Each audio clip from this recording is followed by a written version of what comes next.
Hello, everybody. I'm Meso. And I'm Eljay. And streaming to you from a golden beach, this is Mac and J.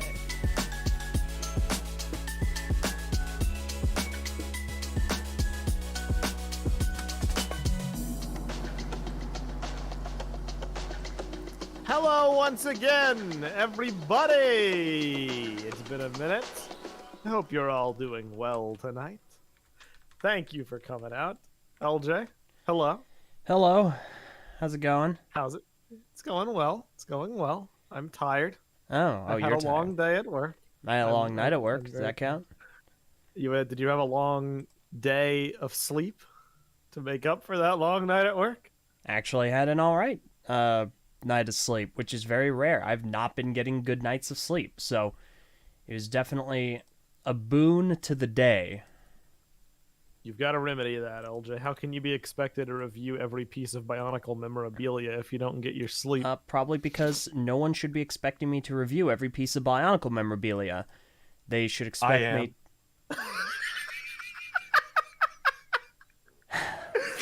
Well, how can you say no to him, the legend himself, our special guest for the day, the one, the only, DuckBricks. Hello.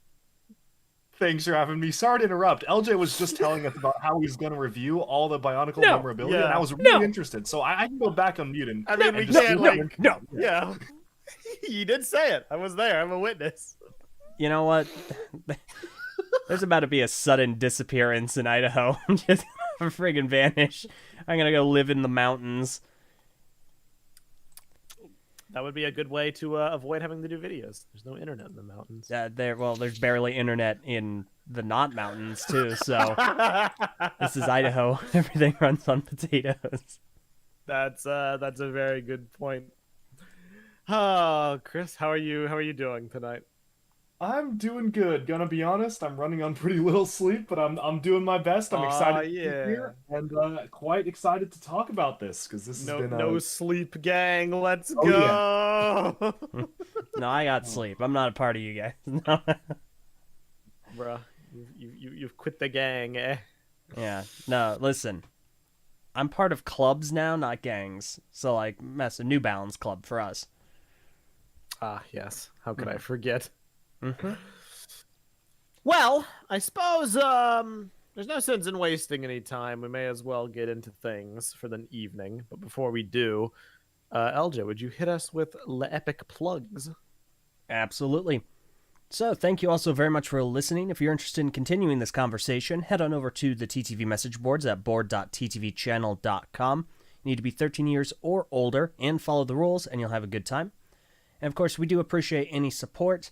We actually already have a super chat, and we'll get to that in just a moment. Super chats are a great way to help us do what we do and make more content such as this, as well as content as the, the Nestle Bionicle sets, I guess. I'm not quite sure what the proper name for them is, but the Nestle Bionicle figures, that was made in part because of viewer support. So we really do appreciate that. It really goes a long way in allowing us to make more fun and exciting content.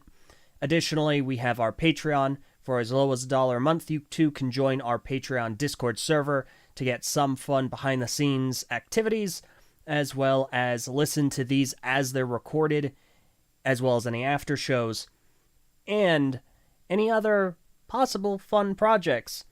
For instance, Biocraft was recorded with the help of patrons, and so we did a lot of that here in the Patreon Discord server.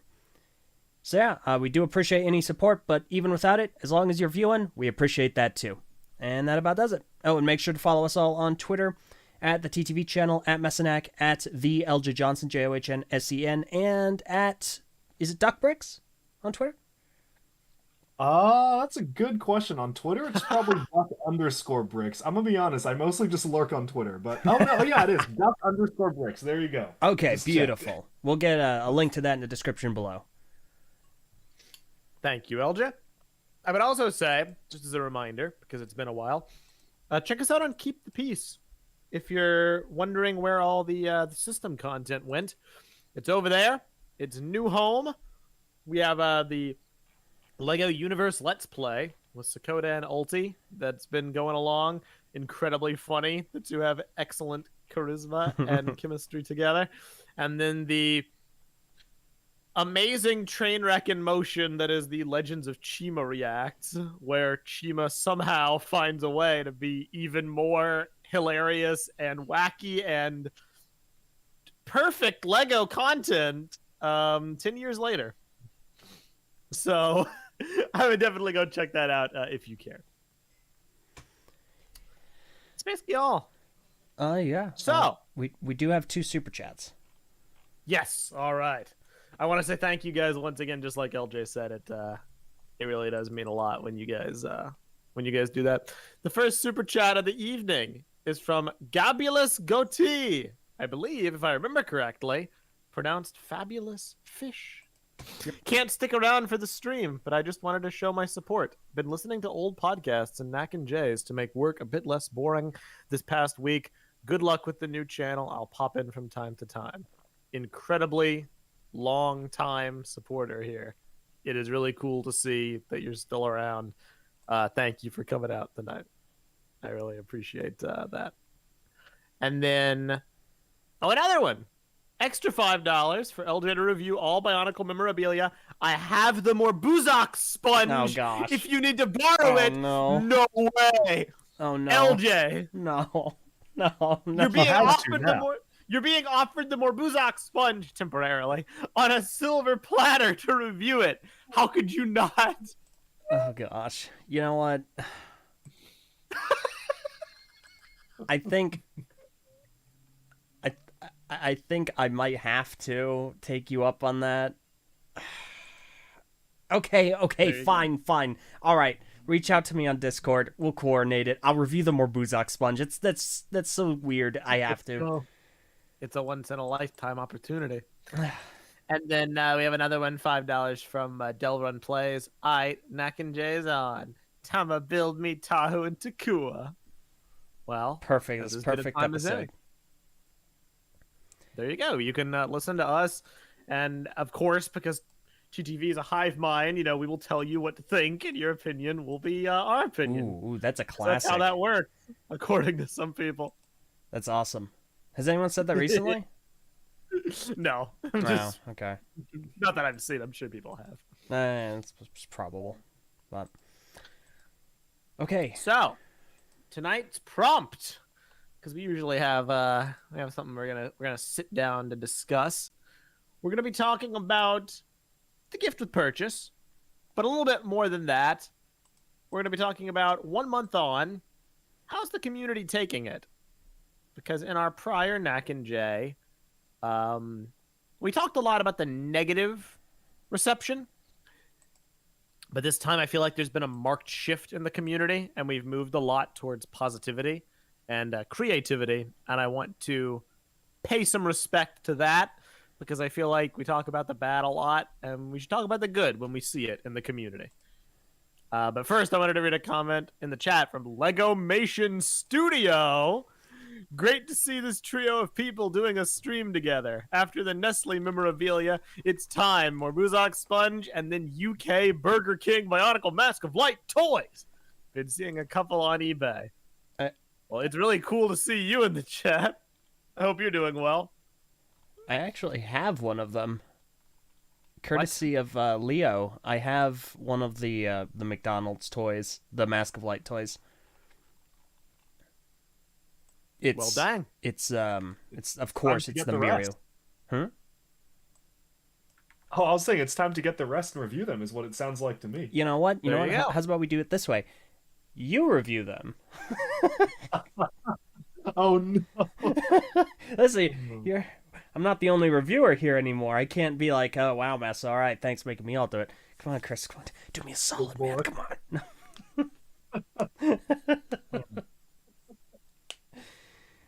But no, it's fun. What I'd like to do first, Chris, how do you feel about the GWP? Because you had us on your show. I did talk about the GWP, but also the alternate models and stuff, the concept models. Yes. I'm very curious to hear your thoughts, kind of 1 month in, and just how you feel about everything.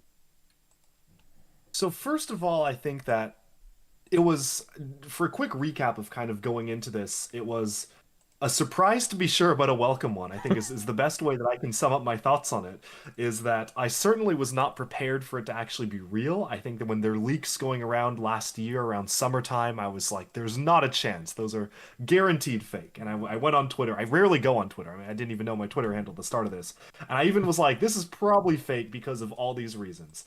And then more and more evidence started coming up, and I was like, okay, well, maybe this is actually happening.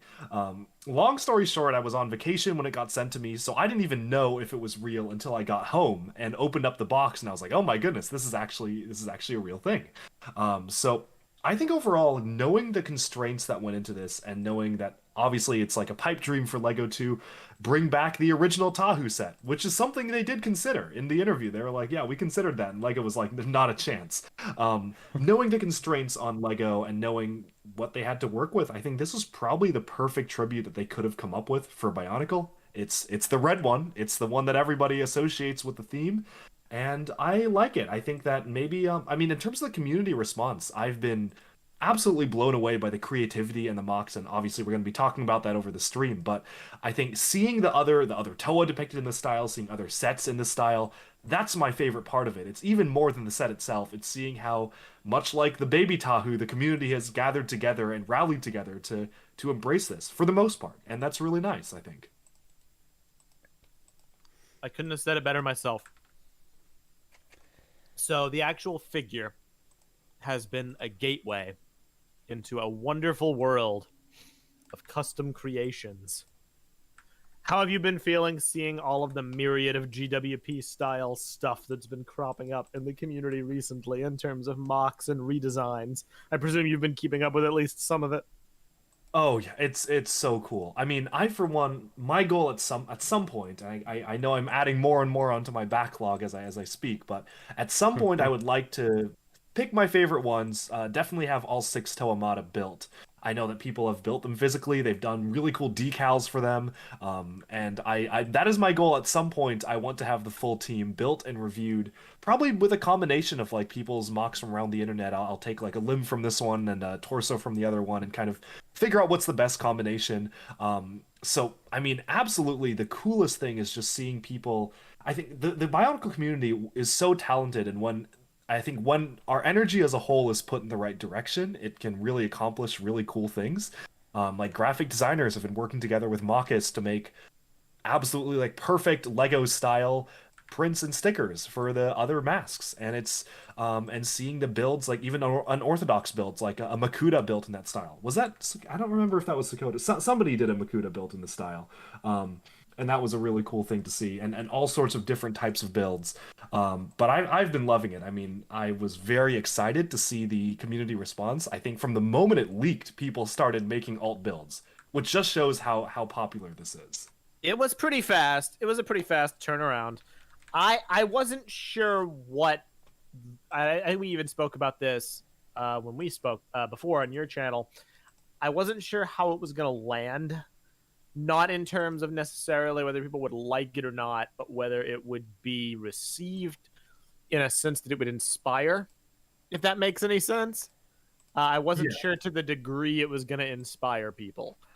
But I was stupid for ever doubting that it would, even if it was disliked, simply because the 90th anniversary Tahu already inspired people, and someone made every single Bionicle set in that style. So, of course, something was going to happen like that with the GWP, which is way better design, and it definitely has. That's already happening. It's slow going, because it's more difficult to make sets at that scale, but people have already gone through most of 01, 02, they're working on 03. It's insane.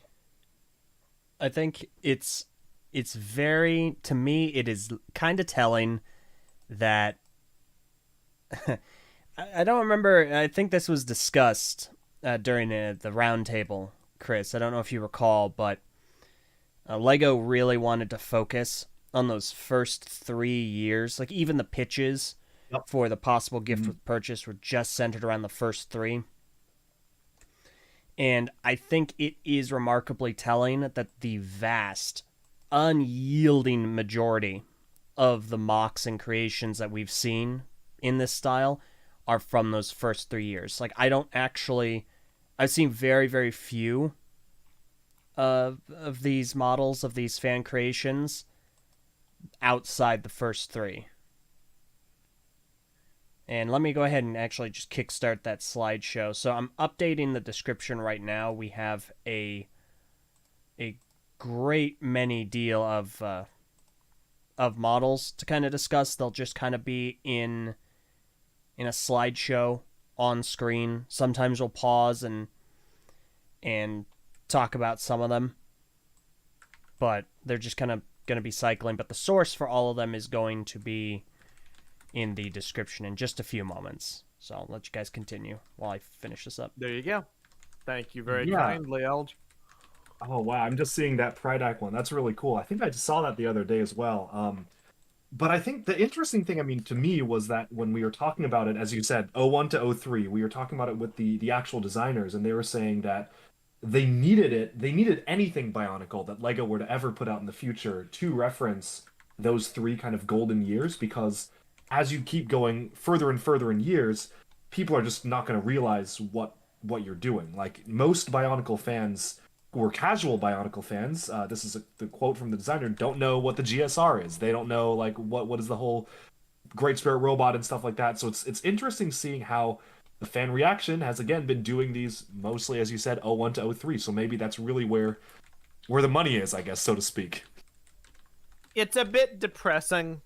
I'm not gonna lie. I think we kind of mentioned this on our last Knack and Jay as well. Yeah. But, like,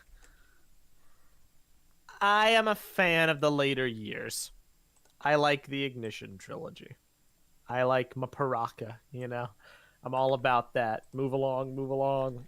So, like, I am a bit upset at having a refrain said very clearly that anything Bionicle that would ever be done has to be from 01 to 03, because 01 to 03, they aren't my favorite years. And, I mean, Bionicle went on for 7 more years after that, so it's a bit bittersweet, but I can't say I don't understand. And I think it is interesting. You can see that reflected. Although I will say, it is starting to change in the community. We are seeing some more stuff in my in the sources that Eljay is putting up. In the Google Doc I've linked in the patron chat, you can see some of the images in the slideshow. They're Baraki models. You know, we already have some Hordika models. I'm sure there are going to be more. But overwhelmingly, I think the style is definitely catered to the golden years aesthetic. And, you know, you can't argue with that. It's just interesting how Bionicle's perceived. That's all. Yeah, that I found that really interesting too, because I mean, if you think about other Lego themes, like let's say in 10 years, 20 years from now, Ninjago gets rebooted. I don't know if anyone's favorite Ninjago season was like the pilots. I think like people's favorites are like halfway through, and people most remember things halfway through, like Tournament of Elements or Possession or even Sons of Garmadon. But then when you get to Bionicle, the discourse is always around like people like strongly remember most in their minds the first 3 years, and it's not the same case for, I would say, a lot of other Lego themes where some of their best work came later on. And I do think that some of Bionicle's best story advancements, I mean, I'm also a huge fan of the Ignition trilogy. I think that's one of the best pieces of storytelling Lego's ever done, and it's interesting how it's different for Bionicle. But it's cool seeing, I mean, getting back on topic with the community response and the mocks, it is so cool seeing builds from all different eras. Like there was the Hordika one just on screen right now. I love seeing that. I went ahead and the description should be updated. If you're not seeing the update, go ahead and just refresh it, but everything should be in there. Excellent. Thank you very kindly. Yeah. But no, I agree. I think it is really interesting how... See, I'm totally fine with this because I love the first 3 years. Obviously, they're my favorite years.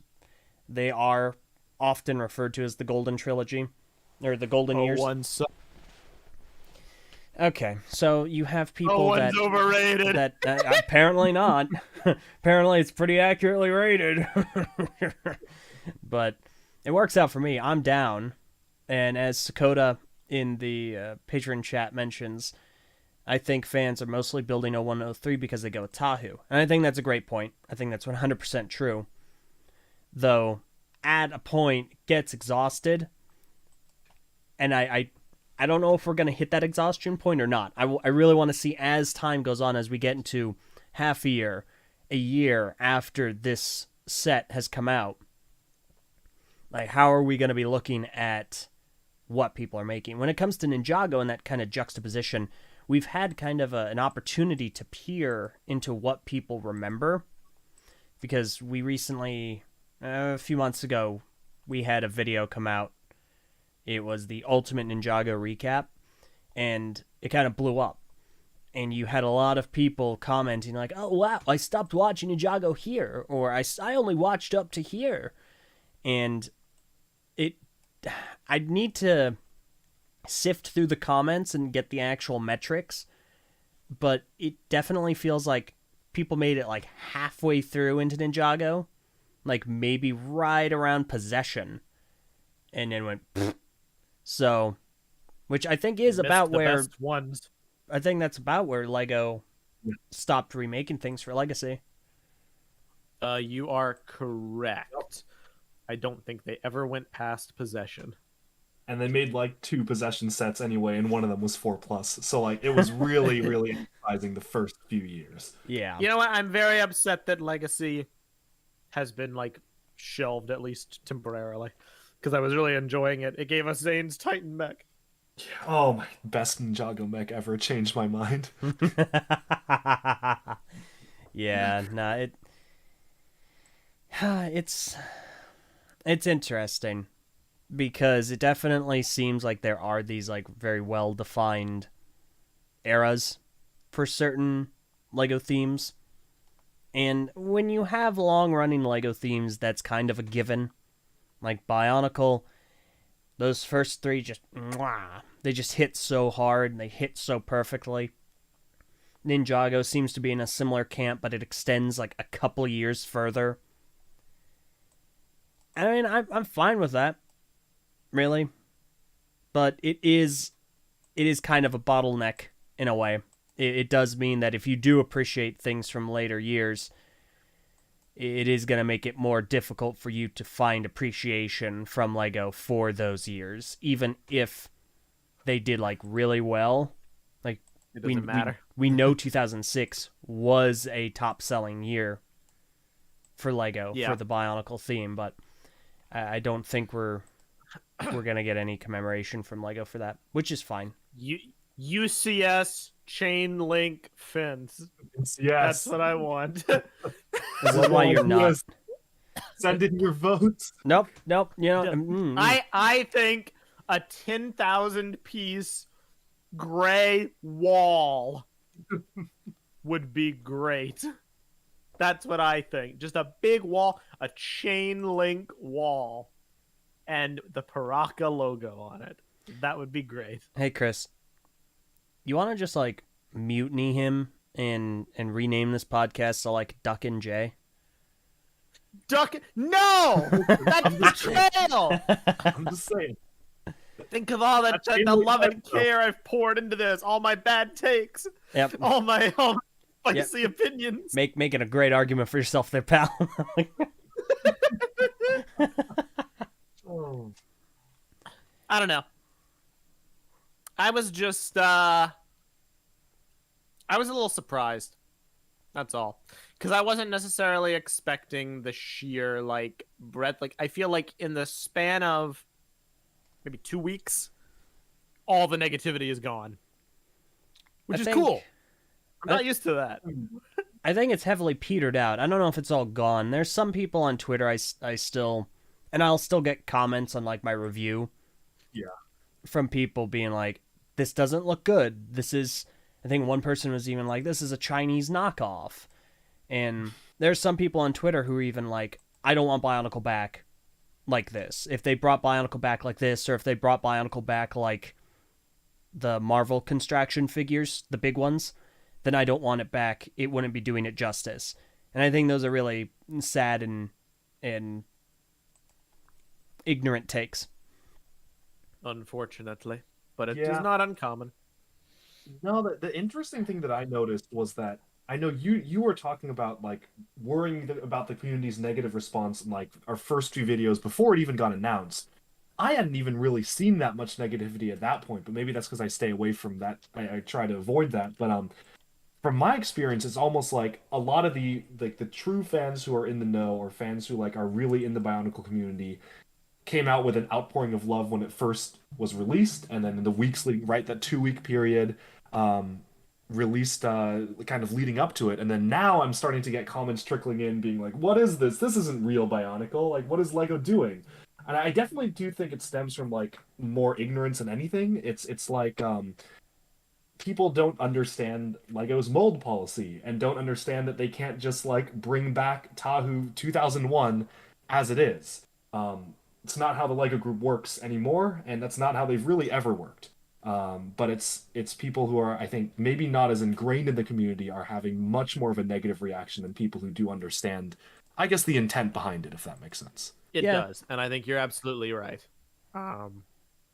What I will say is I was very dismissive of like the apparently I now know I was misunderstanding the Bionicle dream the whole time, at least partially, but I was very dismissive of it in our last podcast. But I've had some time to reflect and I've had some time to simmer, and I think I wasn't necessarily, I was a little too kind to the concept. So let me double down. It's so dumb to Oh want my the gosh. original Tahu re-released. Oh, I see. If you Okay. if you want the original Tahu re-released, or if you want a future where all the old Bionicle sets, where Lego goes out of their way to make the Bionicle sets they already made and put them back on shelves again, that is stupid. Come at me, I'll fight you. Yep. No, I'm with you. I'm gonna be honest. it's such a waste. It's such a deluge of like potential just thrown out the window. Yeah. On a base level, I get it. Nostalgia's nice, new parts, or I guess new in quality parts. You know, parts have decayed over time, parts have broken, parts are expensive on the secondhand market. That I get. But the concept of Bionicle getting another chance, the concept of Bionicle returning in the modern era, why would you want to waste that chance on what you already got and experienced? I cannot fathom it. And so many people I've seen double down and they're like, yeah, that's what I want. I want that back. You know, but like Connor said, but the part shortage, which to be fair, is a real thing. I'm not being completely dismissive of that. I was having some conversations with a few friends who are trying to complete their Bionicle collection. And in the interest of being fair, the secondhand market is rough right now. Mm-hmm. Like, it's worse than I thought it would be. Yeah. Like $400 for a Toa Lecon, $70 for a regular set of 6 Krata. How much is Toa Lecon going for? Yeah, I'm gonna look A this new up. Toa Lecon. Oh, okay. Judging the market by new unboxed sets is a very poor way of getting an understanding of the market. $70 for a set of 6 Krata. Like, these are some of the values Yeah. that That's not even unsurprising, Yeah. actually. They're just $70. Stupid amount of money on Krata. $70 for a full collection of Krata? no, just 6. No, he Oh, said wait, six. what? Oh, fork that. The, No, the that's regular 6 for their auction. yeah, no, that's stupid. Oh, the regular. I six, I heard about that and I was just like, they're just disgusting slugs that you can't even see. So I get it from that perspective. It's rough being a fan trying to do anything right now in this hobby, but we're talking hypotheticals here. I would never want Lego to invest the money into returning the old molds. That's such a waste. It wouldn't do anything for the designers of today to be able to flex their creative muscles. If anything, you could argue we'll get the system back and then just make new sets in that system, and I would be more down with that philosophy than anything else. I don't know. That's my rant for the day. I'm sure I made like 10 people mad. I'm looking at prices on eBay for like eBay and Bricklink for like a don't look Tahu. at it. And Admittedly, Tahu is definitely a lot pricier than he used to be. Certainly more so than when I was collecting. On eBay, just Tahu is about $30, and on That's Brick, ridiculous.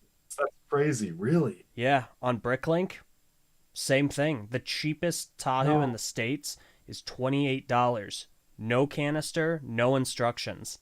Just Tahu. I swear it was like 8 a month ago. Right? Or like 2 months.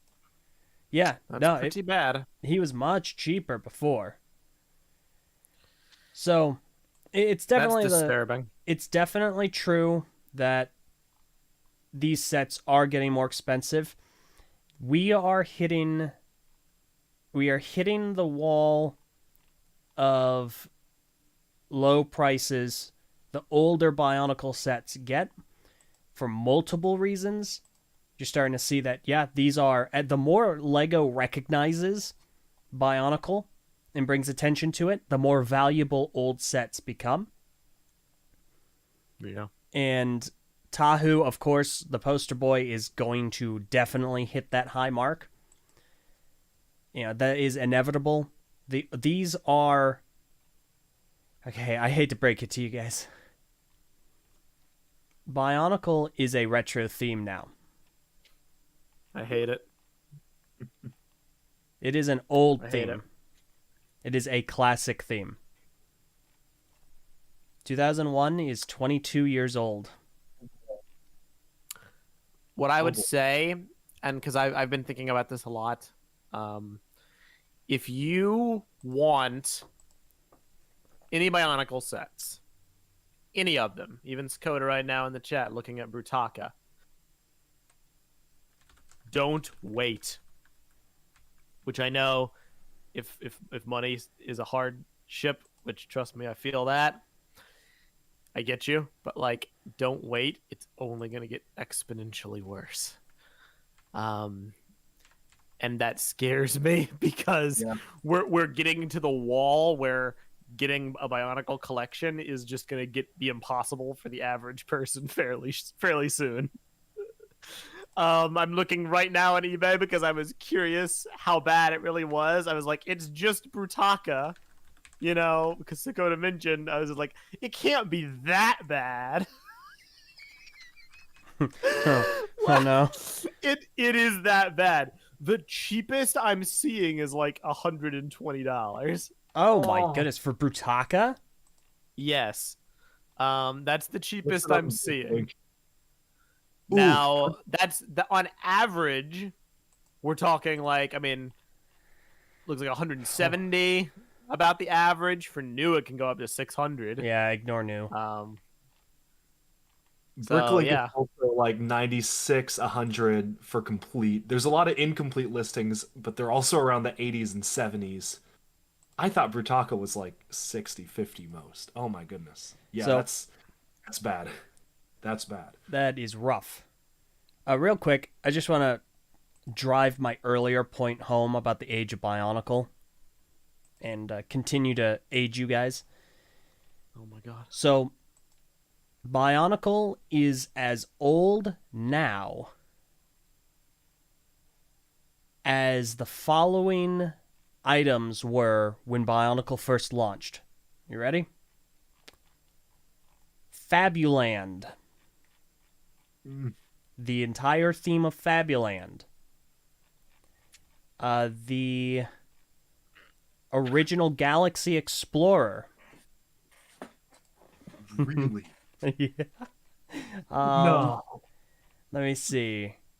I'm LJ, you're scaring me. I'm hesitating to say. Okay, honestly, most of the original space line that launched with the Galaxy Explorer. Let me see. The Technic sub-theme, the Technic theme was 2 years old. 22 years, which is how Bionicle 2001 is now. 22 years before Bionicle launched was 1979. So all those sets were 22 years old when Bionicle launched, and now Bionicle is 22 years old. That is our comparison point. massively classic Well, I'm hearing Lego in themes and 22 sets. years, we're gonna get a big Tahu set, right? For Lego's like 100 something year anniversary. Chris, Clearly. I'm sorry, buddy. No. I'm sure it's gonna happen. Yeah, 100%, of course. Yeah, that's freaky. Hey LJ, can I have my Brutaka back? Can I have my money back? Yeah, I'll pay you what you paid me. I don't remember what I paid you, but I got to factor in inflation now. As a mess, so anytime you want, you could always come over to my house and check out any Bionicle set you want. You're so right. It's a neat thing. I got to see them all in person. It was fun. Yeah. Yeah, that's scary, dude. I'm not gonna lie. So But- all of this is to illustrate it is understandable to a degree why people want the originals back, because yes, they are getting price gated. Also, we're all adults, pretty evidently. This is the nature of being a hobby collector for something so old. Rather unfortunate, but true. Like, at this point, your barrier to entry is going to be the cost of it, and the cost is only going to go up as the years go on, especially for early years when, Lego is focusing on them. So, all that said, no, Lego still shouldn't bring back the original molds and just bring a Tahu back from 2001. It's you will drive Lego to the same conclusion they came to when they canceled Bionicle the first time, and that isn't a sustainable business model. And we were lucky to see it. It will never happen again. We were lucky to see it for as long as we did. Yeah. Yes. Especially to the degree that G1 was. Because when you think about it, we even say that about CCBS nowadays. But CCBS had a lot of standardized pieces that they used between a bunch of different things. And even that is nowadays deemed too much of a deviation from regular Lego. Bionicle G1 was insane. Yeah. It was. And I mean, honestly, so Bionicle was the greatest double-edged sword for Lego that they've ever wielded. Because on the one hand, yes. Say the line, Bart. Bionicle saved Lego. Yay! But on the other, it also was perpetuating a lot of the reason why they entered into a financial difficulty to begin with. Because they were making just dozens, if not hundreds, of new molds every year, specifically for Bionicle. Like, you would get entire set templates comprised of almost entirely new pieces. Like, the amount of part crossover between the Metru and the Hordika is almost nil. And then, don't get me started on past that. Like, the Hordika and the Praka. Like, Yeah, no, the Paraka definitely introduced an entirely new yeah, new style. it's insane. And Chris, you recently talked about this and kind of helped bring to the community Lego's stance on molds. If you could kind of touch on that again.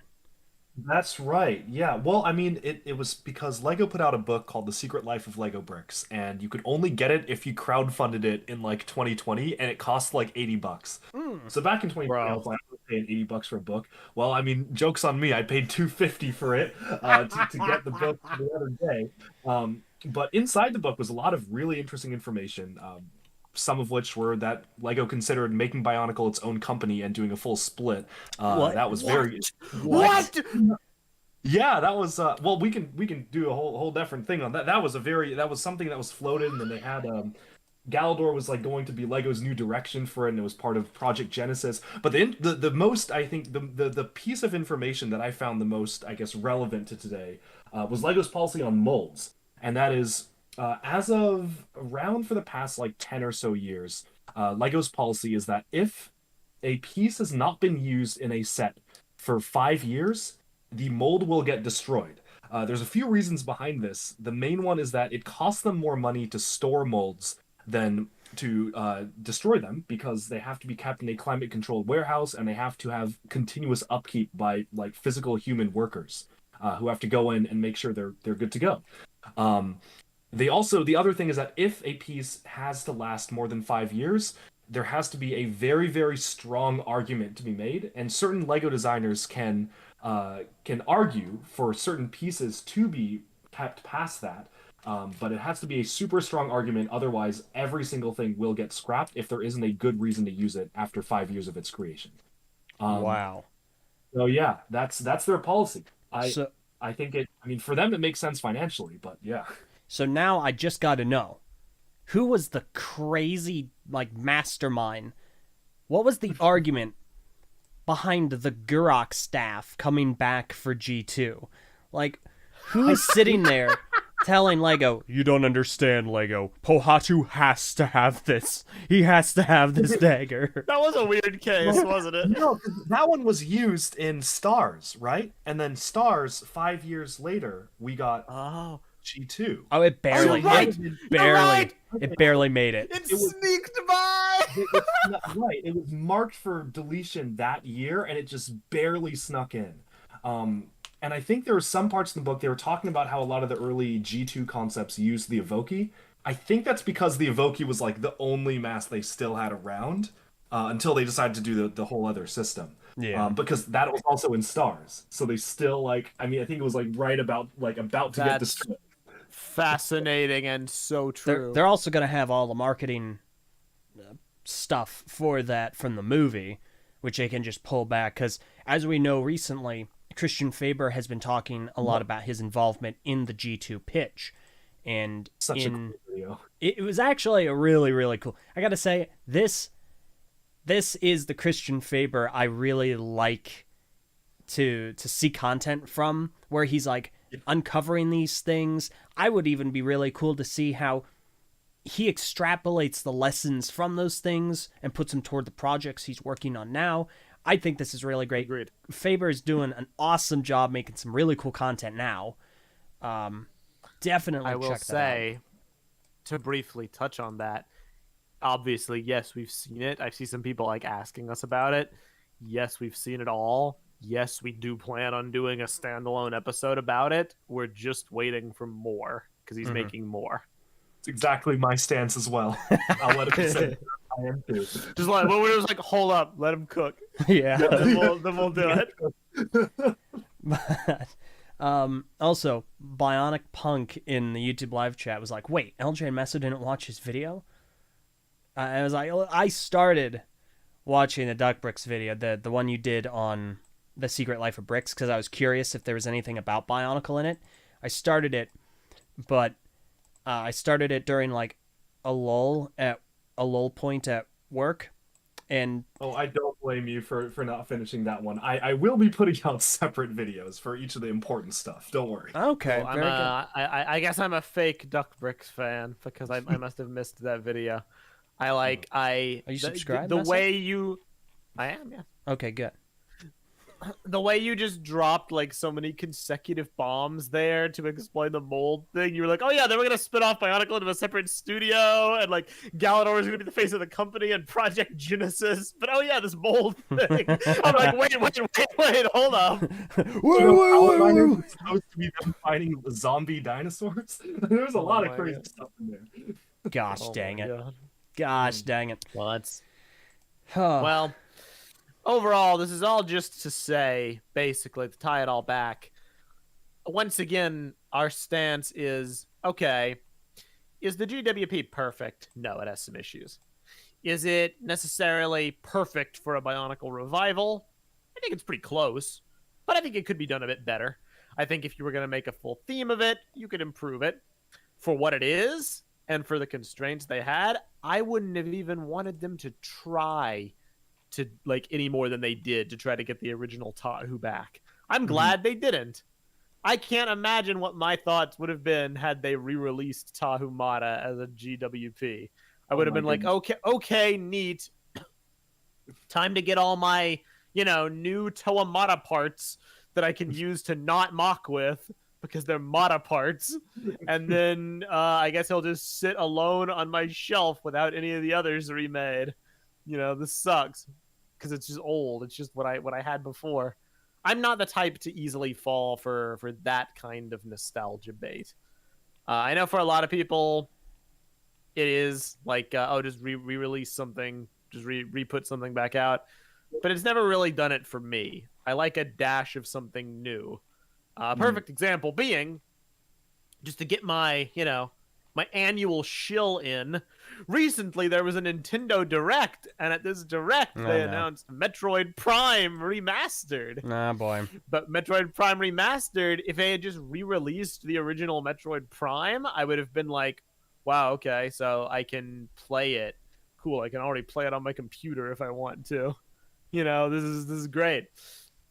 No, they completely remade it in stunning HD graphics from like top to bottom. It's gorgeous, the comparison pictures. That's something new with the old, so I feel like it's justified. Otherwise, I would think much less favorably about it than I do. By the way, go play it. It's epic. Metroid is great. Best franchise ever. Metroid Lego win. Anyway, I still need to get it. Yeah. You do. I have a Switch. You should definitely get it. It's a good one.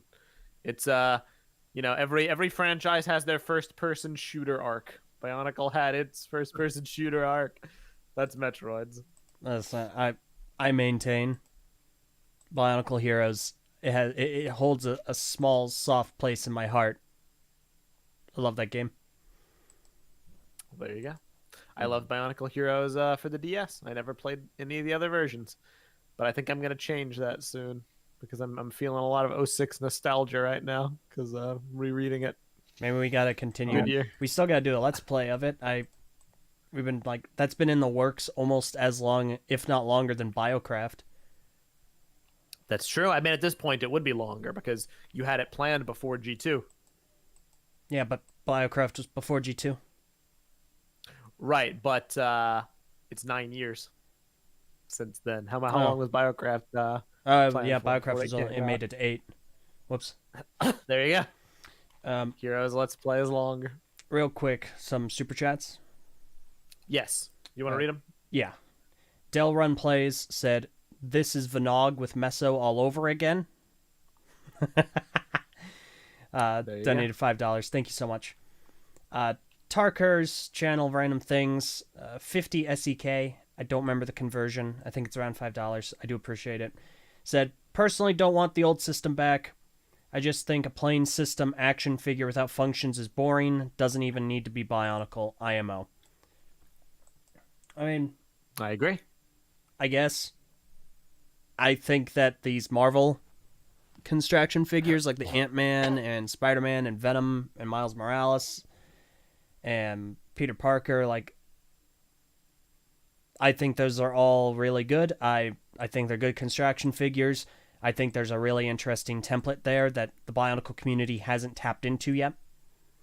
And once they get their hands on that and start really doing some creative things with it, trying to workshop it down into how they could see a modern construction figure, I think that's where you're really going to start seeing the rubber meet the road. I agree. Also, I mean, I've already seen a few people like integrate the functions into a remake of the build. Yeah. It's early stages, but it is happening. Excellent. Real quick, Tarker also tried to catch you out on a gotcha, Chris. Oh boy. You were talking about how some fans were like interacting, engaging with the gift with purchase, the original like reveal and early reviews. And you said like, and once true fans stopped like engaging, then other people came in. Maybe I should have rephrased that one. I think we get what you were saying.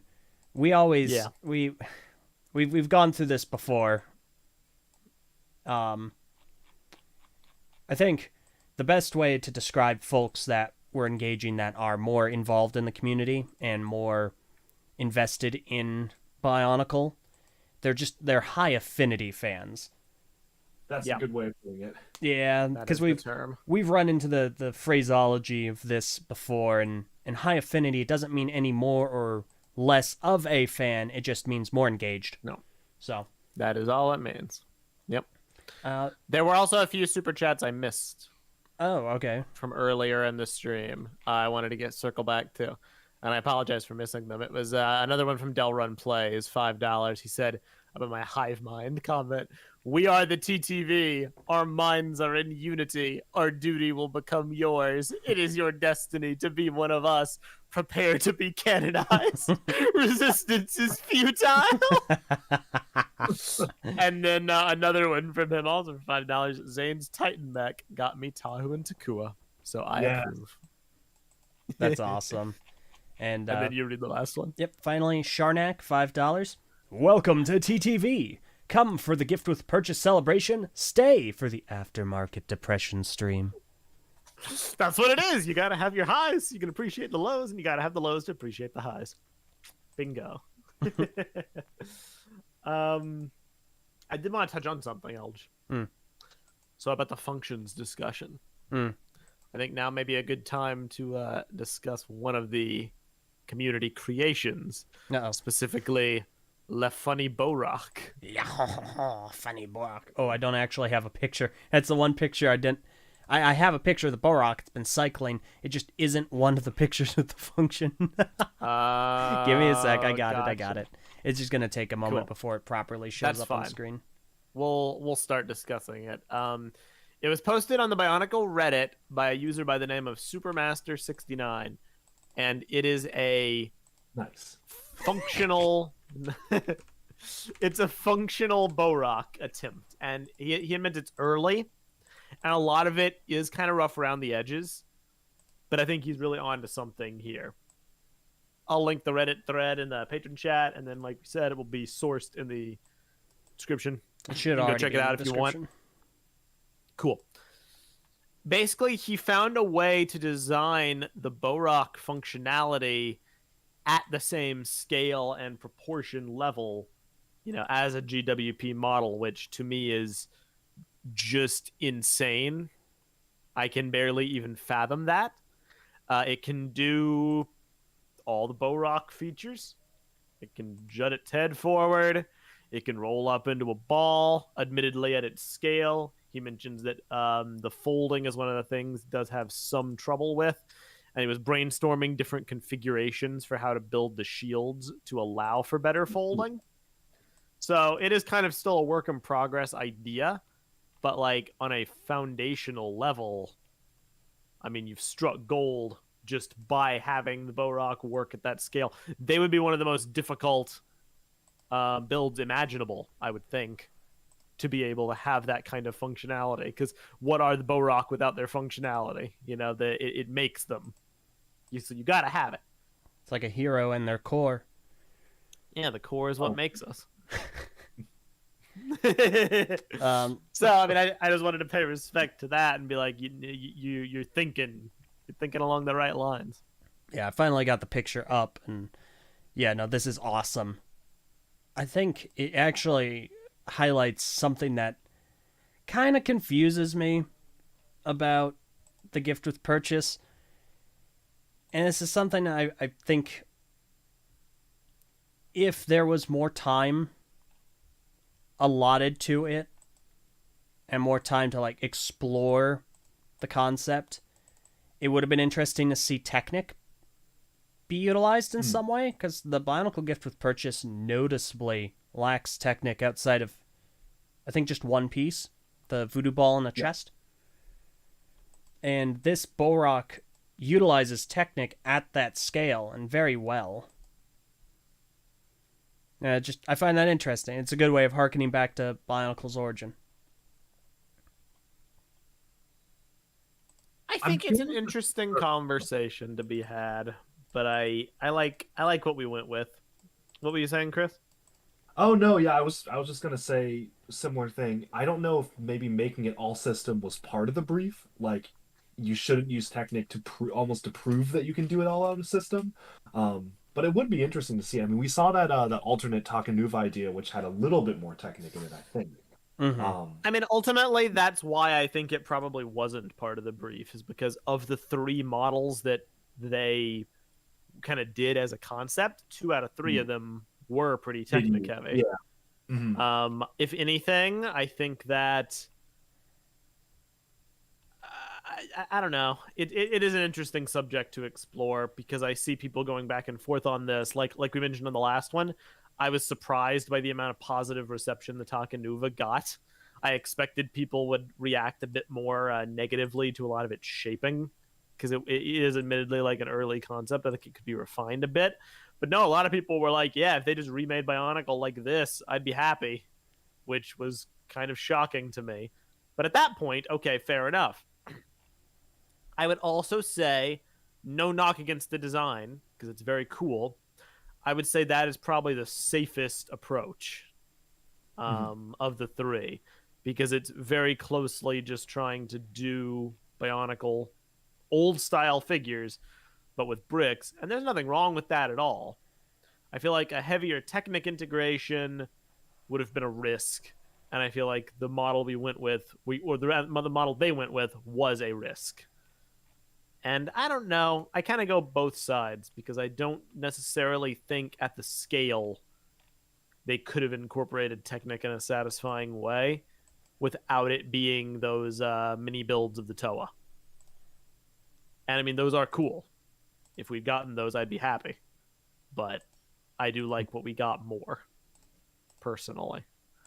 I think they mentioned they tried to integrate a gearbox, but it just wasn't stable enough. Like I've seen MOCs where people have put a gearbox in it, but I think what they said was that I know that they tried to put a gearbox in, but it just wasn't stable enough for a Lego set that they could get it at scale. That's what I remember too, and I need to actually go back and see if that's what they said, because I remember what they specifically talked about is keeping the part count low. And if they have a gear function, it jacks up the part count. And so they were trying to keep that as affordable for people as possible. Right. Which, again, I think is the correct move. I think that as much as I love functions, you know, I staked my claim on the posability versus functions argument a long time ago. Yeah, you did. A good solid 16 years ago when I decided that 2006 was my favorite year. And you decided to be a hater.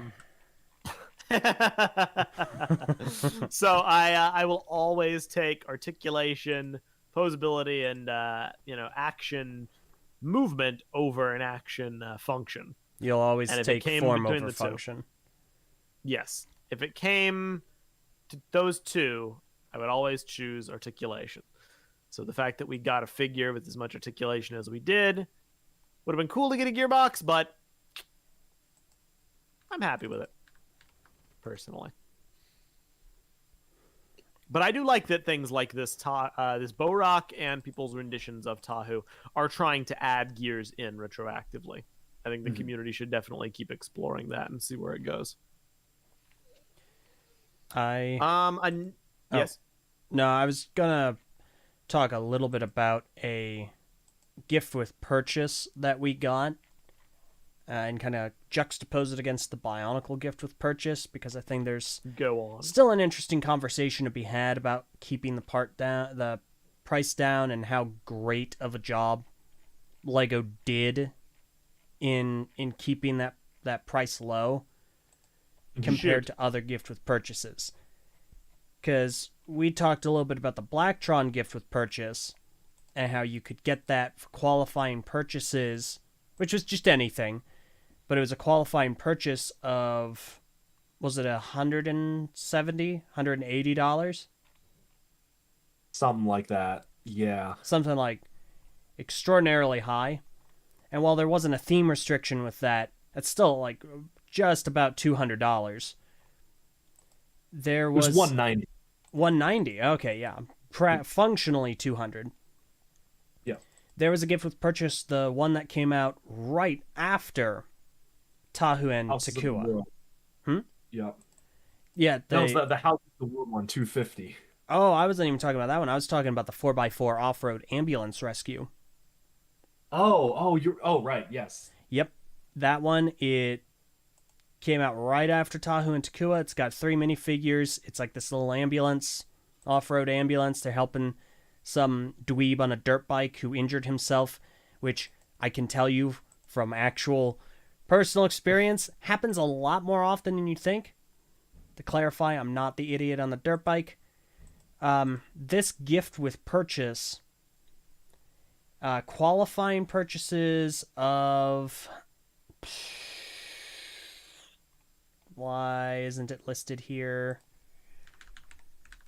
I gotta Was it look it up, but I thought it was like 150. Oh, might have been. Yeah, I'm building it right now, actually. Here we go. Okay, it was 100. Qualifying purchases of 100 or more. And I don't think there's any theme restriction.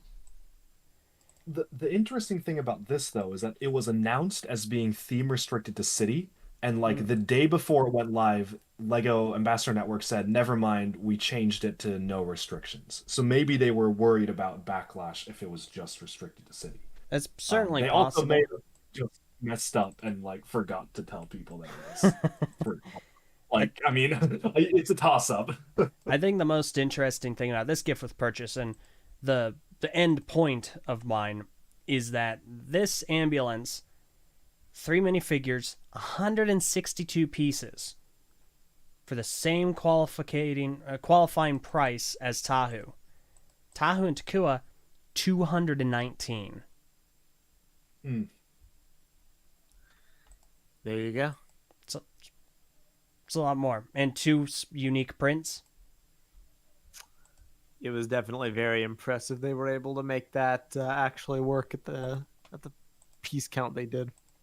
It's amazingly commendable. I get the theme restrictions were very unpopular, and I feel like we can just do an entire episode about that, but I'm not going to get too far off in the weeds more than I already have. Yeah. I mean, that is an interesting conversation as well, and I definitely want to do that at some point because I mentioned earlier that I feel a lot of the negativity has dried up.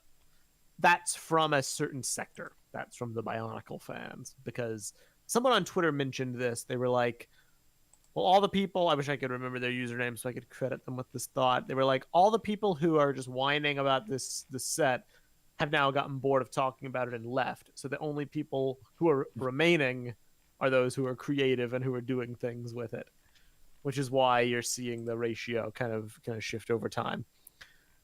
So that's getting better, I think, slowly but surely. But there's still a lot of negativity from the general Lego community, though weirdly enough, it's not really directed at the set. It's the whole theme restriction, gift with purchase in general discussion.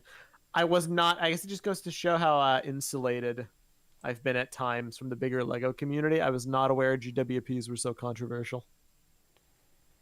Genuinely. I was kind of aware that they were not a popular means of acquiring Lego sets. I don't know. I haven't explored this subject at length. I would need to hear from people that are a little more involved. And well, what did you hear, Chris, before all this pertaining to GWPs? You know, I think it feels almost like a fairly recent thing, mostly because there's been a lot of analysis recently that shows that GWPs have gotten more expensive and larger, but also more restrictive over time. I know that there's always a lot of backlash when they make GWPs restrictive in general. Anytime something is restrictive to a certain thing, people get really angry. There was like they made a really good minifigure scale original like 1980s Batmobile, and they made it such that you could only get it if you bought the big Batmobile, and people remember this. that.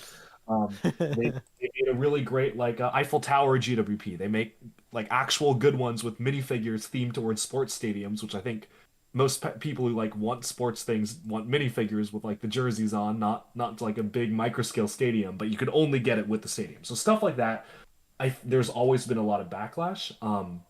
It's mostly things that have restrictions, where I think like with this one in particular, The issue was that the communication was so unclear as to whether or not it would even have restrictions. We had to find out from a leaked document, and Lego told us, ambassadors, that it would not have restrictions up until the last minute.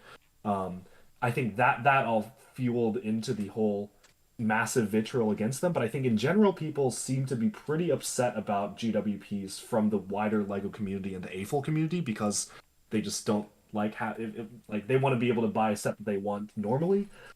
For me, I'm kind of mixed. Maybe I'm not the best person to ask because like I buy a good amount of stuff anyway, so I usually will be able to get GWPs. There are certain sets that clearly would not sell well if they didn't make it a GWP. Like there are very specific things that it's like, okay, that makes sense to not sell as its own set because people are just going to be confused as to what it is. There are other things where I'm like, no, like they should have made that a set. I think maybe it's a bit more niche, but I would have liked to see that as a set. So I think it really does tend to depend. Mm-hmm. Touche. That's fair. And I have my own thoughts on that, but I don't know how much I'm not going to sway anyone, of course. Yeah, and you were correct. It's a can of worms to unpack that would be better served for its standalone episode. Yeah. Sometime in the future. I just wanted to mention that that's still a factor. Mm-hmm. I know I had a lot of thoughts on the theme restrictions. I was not quite I was not happy about that. I understand. Also, I had some controversial thoughts. I gotta say, Chris, I felt bad because I definitely I made a gamble because you were so smart. It paid off. It paid off, and this is why, ladies and gentlemen. Whenever you need like the latest and greatest and the most accurate Bionicle news, come to me, just me. It's all me. Yeah. No, I'm kidding. Don't watch DuckBricks. It's out fake news. Oh no. No. But no, so what? Yeah, like you were saying though, we had gotten the document from the Ambassador Network, who I just want to say were still fantastic throughout this entire process. Like Oh yeah. they gave us what they knew. They absolutely like they have been phenomenal. I know it's popular to bag on them if you're a large Star Wars YouTuber, but we've had very positive experiences with the LAN. So shout out to them. But they gave us the document. The LAN gets a document from someone else. The document wasn't updated. We reached out day of. It's like, hey, are we good to, there's been no reveal. What are we supposed to do? They only knew what they knew.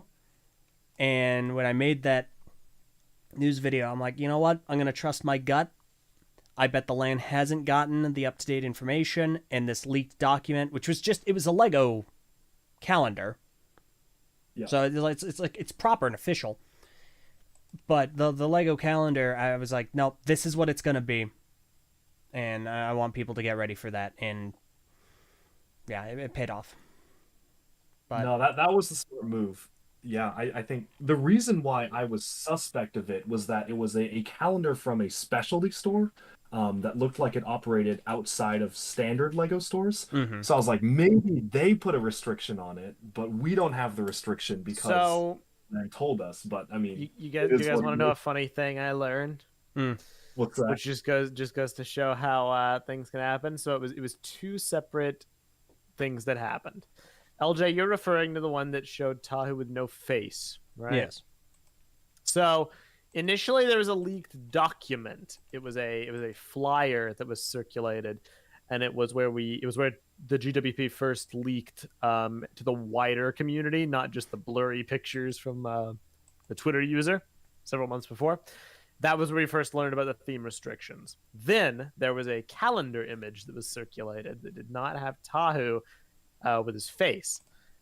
As it turns out, that picture was unofficial, which I learned. It is from a site that does custom mock-ups of the upcoming promotions that are going to be in Lego stores for the month. And it uses leaked information to basically make generated calendar concepts beforehand.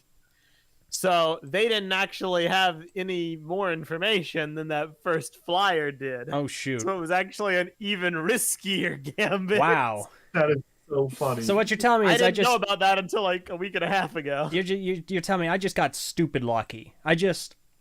I basically I rolled the dice and hedged my bets and it paid off. The Okay. source was always one and only the flyer sheet. Okay. I didn't even know about the flyer sheet. I'm gonna be honest. But all Yeah. right, well, cool. It's gonna make me consider my options in the future if this happens again. Like, LJ flipped the luck switch. yeah. Oh jeez. Oh frick. But The really fun thing is I talked to our Jordan, our guy at LAN, and he told me that we could have announced it like on the Saturday anyways if we wanted to. well, So we really all funny. collectively, like all of the communities who got the information collectively decided to be like, I'm gonna wait this out and not get in trouble. we didn't even communicate with each other because we all knew who knew, or at least of the Lego communities, because we were all part of the round table. And the day comes, and nothing. Like BZ Power didn't post anything. We didn't post anything. Chris, you didn't post anything. And I think I messaged you. I was like, What are we doing here? hey, Chris, do you know someone we don't? He's like, no. Do you? No. It's like, Well, it was a momentous situation. Nobody wanted to do anything to mess it up or it was or really step out of yeah. line, you know? It was just because I mean, we abide by embargoes, so strictly with the LAN, and obviously when you're a part of the LAN, there's a great deal of trust that you're entrusted with. We hear things early, and we're expected to abide by the embargoes. So when it's something like Bionicle, absolutely no one's gonna go and screw that up when it's such a momentous occasion, like you're saying. But yeah, no, and I think, Chris, you even at one point had a message from someone who was saying, like, yeah, no, once Lego, the website updates, you're all good to go. And it's like, okay. Oh yeah, that's what he told me. Yeah. Okay, yeah, and I mean, the Wait. website just did not update until basically the gift with purchase was live, so. No. And Yeah. later on, like, because I was on the phone with him and he said, well, if I had told you, which I did, you would have been good to upload it. So it would be really funny if, like, I was the only person to upload it. Like, Yeah. like 2 days before it was supposed to, and everybody else just like, what are you doing? I have a bone to pick with BSO1 Oh because I'm gonna go public with this. boy. Do it. I have a bone to pick with them because their page 40581, their page for the gift with purchase cites the first official confirmation as being from the set design roundtable write up with Nick Voss and Nick Slagmat on BZ Power, which came out hours after my video of which was the first proper like, hey everyone, this is the set, these are the theme restrictions, it's gonna come out on this day. It beat every review by about half an hour, maybe 20 minutes, and it definitely beat the BZ Power article by a few hours. And yet BSO1 is like, nope, first official confirmation came from here. Like, all right. So what you're saying is fake news ... but actually though. Yes. I've already gone to There you swear go. about it. He's not gonna do anything about it. So, I mean, BSO1 is a user edited wiki. Yeah, but I know You could correct it yourself. Yeah, and then Doric's gonna come in and be like, no, interview with Lego. I used to be the ambassador. So it doesn't Nice. matter. I guess I just wanted to vent. I'm not asking for anyone There to you do go. anything. I've already gone to swear it, and he's not gonna do anything about it. So it's like, whatever. Fair enough. So I will say, from my point of view, LJ, I personally was waiting for someone/you to post it before me because I was paranoid about getting into trouble. I totally So- understand, because what I'd done is I'd messaged the guy at Lego. And I was like, hey, so what do we do? Are we still good to post our reviews? And he was like, oh, yeah, heck, I mean, listen, none of my documents have changed. If you want to just reveal it, you're good. And at that point, I was like, and hurry. So I spent the next 30...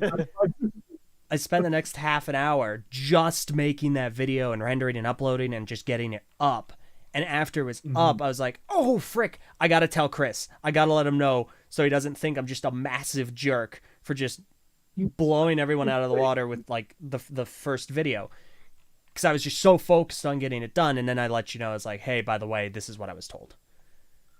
No, believe me, I was waiting for you anyways, Okay. so I greatly appreciate that. Because I was good. paranoid, because I think maybe I shouldn't say that. Well, I don't think Lan knows, but I filmed a few reviews previously, like the week before, and on my channel, you could see like a fraction of Tahu just on the floor on the side because for some backstory, it was January 1st. I got really sick for some reason. I had a fever, but I was like, I want to get the Ninjago reviews up. So I put them up, and in the intro of one of them, you could barely see it. Oh, Somebody shoot. noticed 5 minutes into me uploading, immediately took everything down. Of course. But for 5 minutes, you could see like Tahu's arm in the back of Dude. like one shot. And I was sweating bullets. Dude. I was like, oh, I'm gonna take out a LAN. Like it's over. So I was mega paranoid. I think if that didn't happen, I would have gone ahead and revealed it on Saturday. I would have been like, well, they told me that this is the date. I'm Yeah, screw it. yeah. But I didn't want to be the one to screw up twice, you know? Yeah. No, I told the dude that's friggin' hilarious. Yeah. No, and I get it. I am of the opinion, I really love when we get to know who else is in the know about certain things, because I like that, like, that comparing notes, the collaboration, that, like, hey, do you got this? Yep, no, we got this, and getting to kind of talk about it. But it was an unfortunate, just, like, lack of information coming down from certain sources, and it is how it goes. I think it all worked out in the end, you know? All right, listen, Sakota. Listen here, you smart aleck. He said in the Patreon chat, so actually, BSO1 should say Chris's video was the first reveal. No, please. No.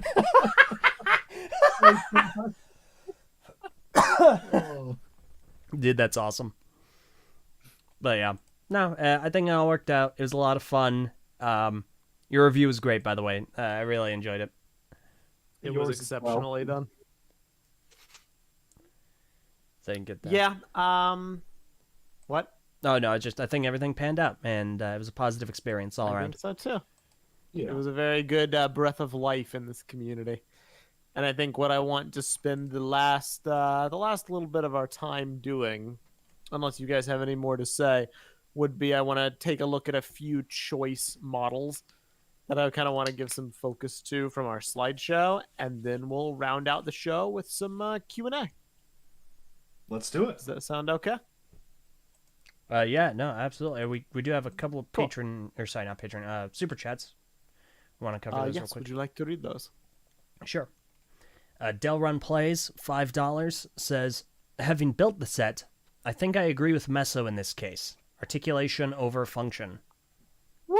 I'm right. Thank you. See, it's the hive mind philosophy. It's in full effect. Yeah, okay, here we go, yeah. And it's funny, that's about a Borok. Because it was that was all about the chrono. Okay, anyway, Monner, $5. This is that feeling when you're doing a test and you know other people are done, but you are all waiting to see who is going to turn it in first. Exactly. Yep. There you go. Yep. I love it. It was awesome. So the first one I want to look at would have to be the Exo-Toa. Oh, okay. I gotta get all So the this one in particular, stuff. for some context, this is a model that was posted by Reddit user Random K Fern, and this is an Exo-Toa mock, but it's not just an Exo-Toa mock. It is also an alternate build of the Ghost Rider mech bike. Wait. What? It's an alternate Yeah. build? No. Yes, it is I'm an buying that again alternate right bill. now. I'm literally buying it again right now. Wait, I can hear him. I can hear him clicking. I don't want to get there are instructions out. There are wait. instructions. Chris, you didn't Done. know about this? I thought you had heard. No, I didn't know it was an alternate build. Oh shoot! It uses Really? parts from the stand, which is unfortunate. So that makes it a combo but it is model. what it is. Yes, and then it uses the Ghost Rider mech bike. I'm getting it again. So you can see the instructions. It's unrebrickable right now. They are free. He just published them. It's insanely cool. And the fact that it's able to so closely like evoke Exo-Toa imagery while also being a combo model is insanely cool to me.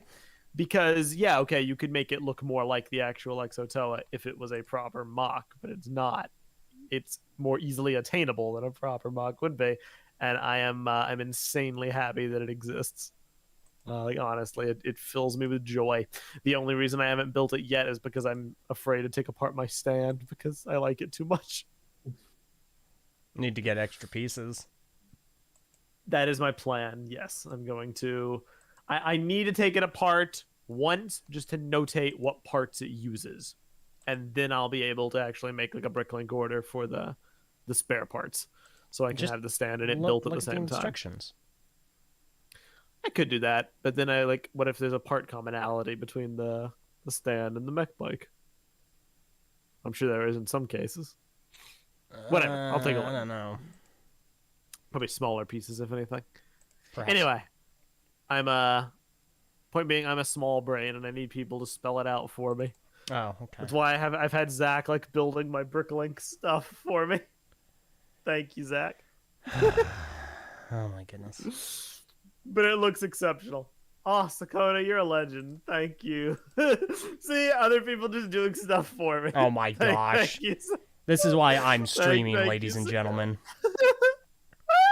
This is why Meso, have you No, ever hosted a live stream? You know I have. I have a few times. It I didn't don't. go well. That's why I'm you stream. genuinely asking. I have no idea if you have or not. I've hosted like 4. They were all laggy disasters because my internet kept imploding midway through them. How is your internet worse than mine? Here's the thing. My internet's better than yours, but your internet is more stable than mine. Again, Mine fluctuates How? rapidly. At my top speed, mine's like 5 times your speed. At my lowest speed, it cuts out every 20 minutes. your internet is a glass cannon. Is what I'm hearing? That is an accurate descriptor. Jeez. But no, I mean, I adore how this thing looks. I think it's simply magnificent. And I think you deserve all the accolades in the world of pulling this off. It makes me happy. Agreed. Which one next, Meso? Oh, no, so Chris, do you have anything else Next to add thing- for the Exo-Toa? Oh no, not much else. Sorry, I was busy placing the order. It is ordered now. I am getting ready to make that. That is so cool. Yeah. I mean, no, that's awesome. It combines Meso's favorite things, Bionicle and skulls. So there You're you go. so right. You're so real for that. So the next one I think you should pull up is the Nui Jaga. All right, It doesn't matter which one. It's gonna be both of them. But I can't talk about just one because, one of them has one character and the other has another character. Touche. Well, the Reddit user that posted this, I believe you pronounce it Dinksfus. It's DYNXFUS. Dinksfus. I don't know how to pronounce it. But basically, he didn't just make a mock, he made like full set concepts, including box art, front and back, and a GWP style. So like a big build and then a smaller build. Sakota asking about the combo model, whether it uses the Amaya circle. I don't think so. I do not believe it does. But anyway, the first one he made, he even gave him like set numbers. It was 02137, Bionicle Nui Jaga, and Makuta, which is the blue Nui Jaga, and a little alt build of Matoran Makuta from Monog, which I think just looks wonderful. And it fills me with unbridled joy. And he even gave Makuta a stand, which he did not have to do. But you know what? It looks neat, and it works very well. And then the second one, which is the same exact thing but purple, is... what's the number? Yeah, 021372, Nui Jaga, and Akmu. And this I really like. It's the small details that really matter. He replicated the scene from Monog.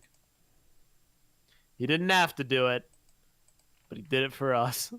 And it looks cool.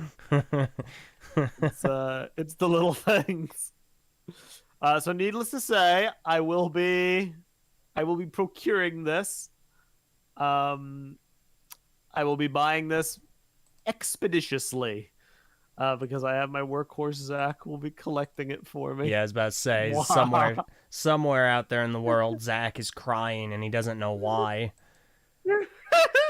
He's just like, why are tears falling from my face? I don't understand. Poor guy. But like, what do I even have to say to this? It just looks fantastic. I love everything about it. It's excellent. It just looks like a Nui Jaga, which might not sound like the most amazing praise in the world, but to me that basically means it's perfect, or at least it's as close to perfect as I would really reasonably hope for. It looks great. These both look exceptional, and I think the really cool thing is that they are both completely makeable. The fellow that made these specifically set out to make sure that all the pieces existed in these colors. Excuse me. And they do. So, yeah, it's very makeable. I think that's really impressive. Yeah, I think that this is really kind of the epitome of fan creativity in the community coming together, from like graphic design to box art design to mock making skills and being able to make stickers and labels that look like real Lego made things. That's so impressive every time somebody puts out something that feels like, if I was shown it blurry on Instagram from like Falcon Fan, I would believe it was a real set. That's probably the best praise, because like, wow, this is just so good. And I also I really want to build this myself as well. Well, there you go. Excellent. This is I'm gonna go down a dangerous rabbit hole, because I already own the Toa, and I'm gonna own the Matoran soon. Next up is all the 01 Rahi. Stop it. This style. I just need people to make the others. How are you getting your graphics done, out of curiosity? Well, this brings me to the next one. You should spotlight Eljay. I think you should put up Zach's. All right. Okay, they are going live now. So, these definitely got quite a bit of attention, and we are going to be talking more about these at a later time for a thing. But to answer your question, Chris, it's Zach. It's Zach. He does. So he made these, and he posted them to Twitter a little bit ago. He did the graphic design for these. I think Sakota, did you collaborate with him on this? I mean, I know he sought our feedback in the development process, but I don't know if Sakota directly collabed. Mm-hmm. Does he like sell the stickers or something? Because I would be on top of that if he does. I believe he has posted them, but I think only to like people in the Patreon chat for now. I don't even know if he's done that. The accessibility there's a path to accessibility that we don't want to like step on Zach's toes, because he has a plan. He's got like a thing. We'll let you know after the podcast though, Chris.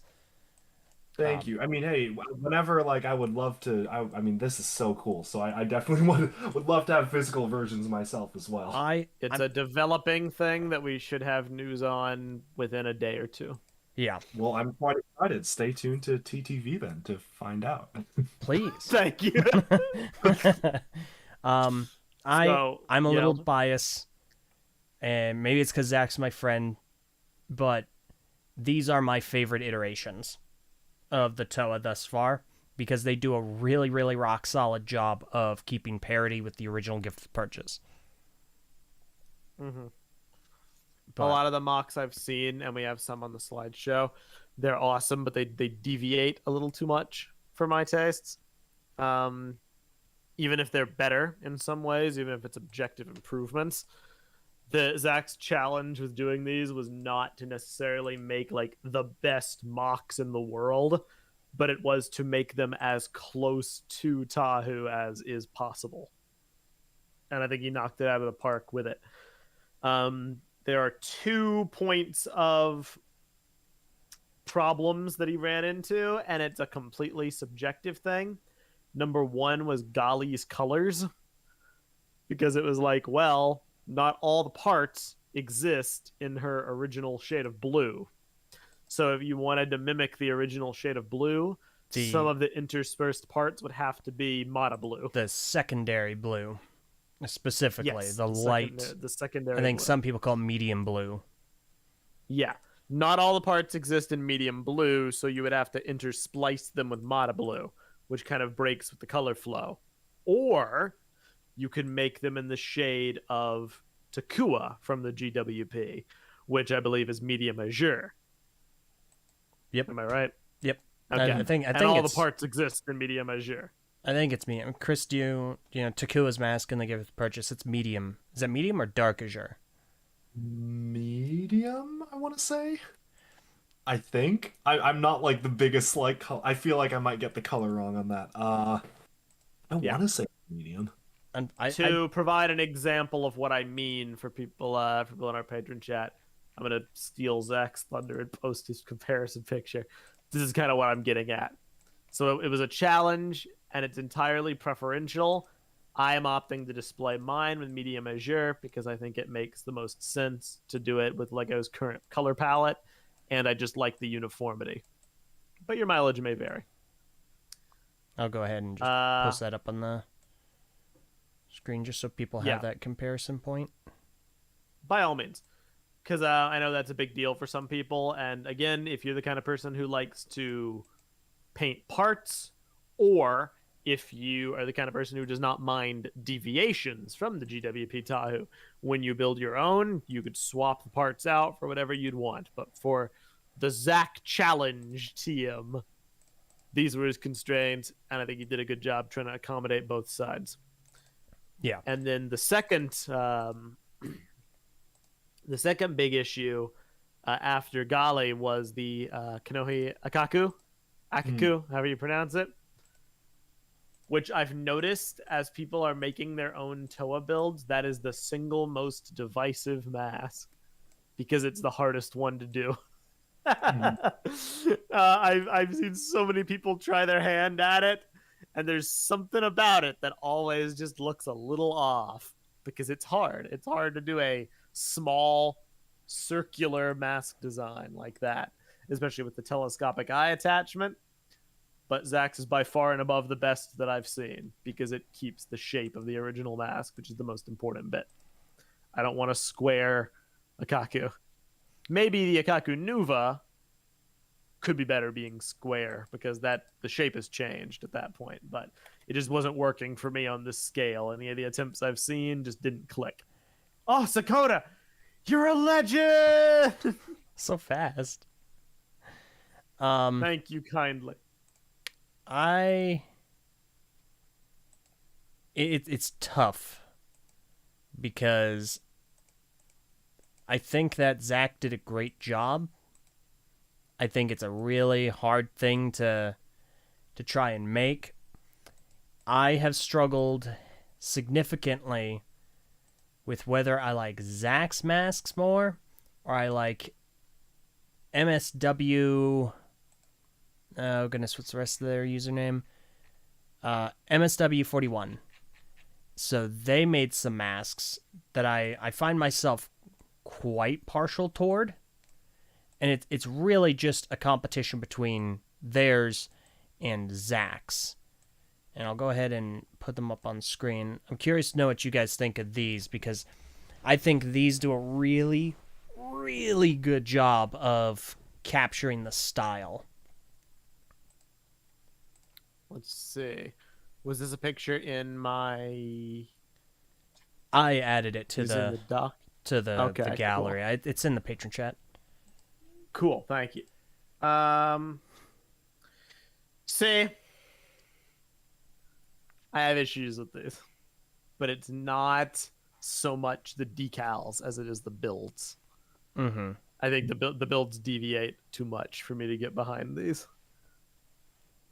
The shaping is very changed on them, specifically the Picari, the How and the Cow having that like upper piece. The Miru, I mean, I just prefer how Zach does it with the rounded top to give the illusion of the actual Miru instead of a flat top. None of the upper parts really work for me, unfortunately. The decals themselves, yeah, they're good. Fair enough. I don't really have a strong point of difference on any of them. I prefer, I think, the Cow being entirely transparent blue versus being Mata blue. And I'm not going to be sold on square Akaku basically ever. But I do like them. I think they're very good, and I definitely see why you would prefer some, especially the Miru, because it's softer. I think I need to just... what I'm going to prefer is anyone that matches the style more, so I need to get Zach's in person first.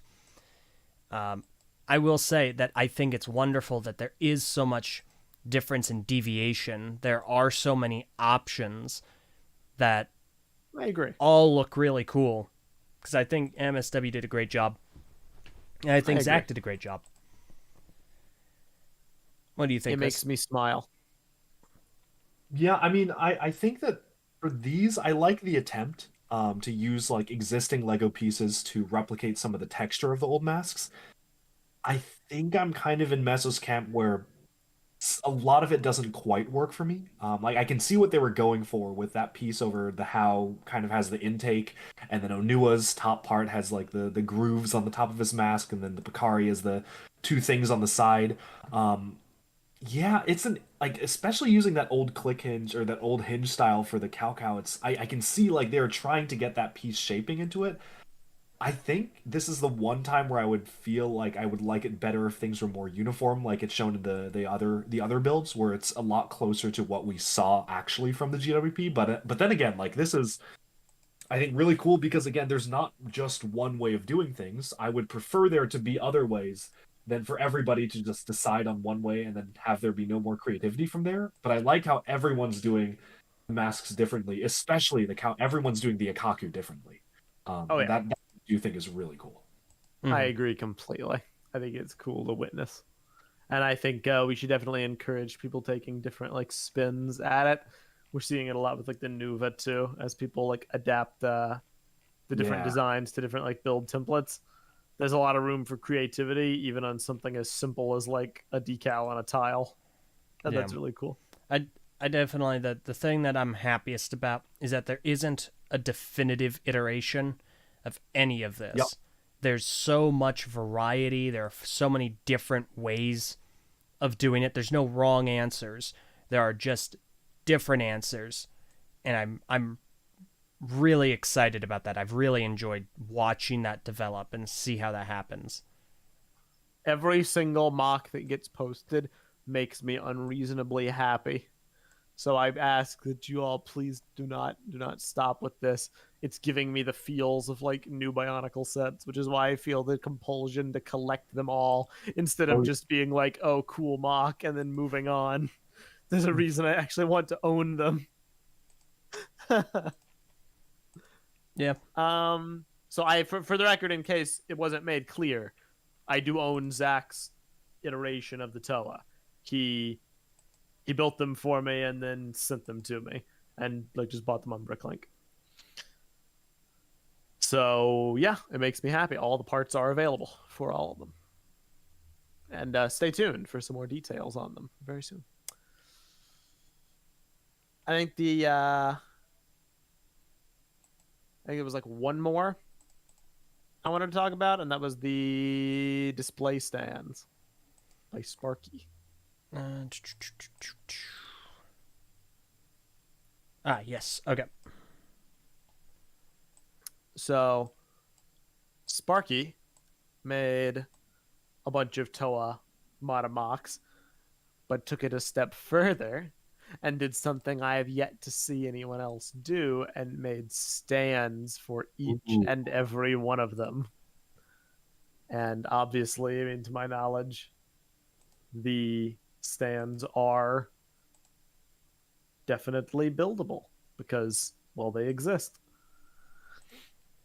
I think I And have what do seen, you guys think? I have seen someone else do it, but it was an LDD. Ah, got But it. these are definitely, I like these a lot more. Gotta say, that cow is freaking genius. I agree. That build definitely works very well, I think. Yeah. Honestly, all of these are really, really impressive. I've got Lava. Oh my goodness. So The- cool. like they're just all just massively impressive. I love the Liwa one, obviously. I'm a goofy sucker for that. I just, yeah, I'd be thrilled to have any of these on my desk. Like, just bring one to work. Be like, all right, plop it down. Here we go. Mm-hmm. My first inclination when I saw these was I wanted to build all of them. And then Zach gave me a reality check real quick and was like, you realize the Lewa one alone would probably be like 30, $40, right? Yes. And I was like, yeah, but I still want them. So I probably will at some point accrue Oh my them. gosh. Oh, this is so good. Yep. This makes me happy. That's it. I don't really have an in-depth, detailed breakdown on every one of them, but I just wanted to highlight it because it's a master class of design that I was just in awe of.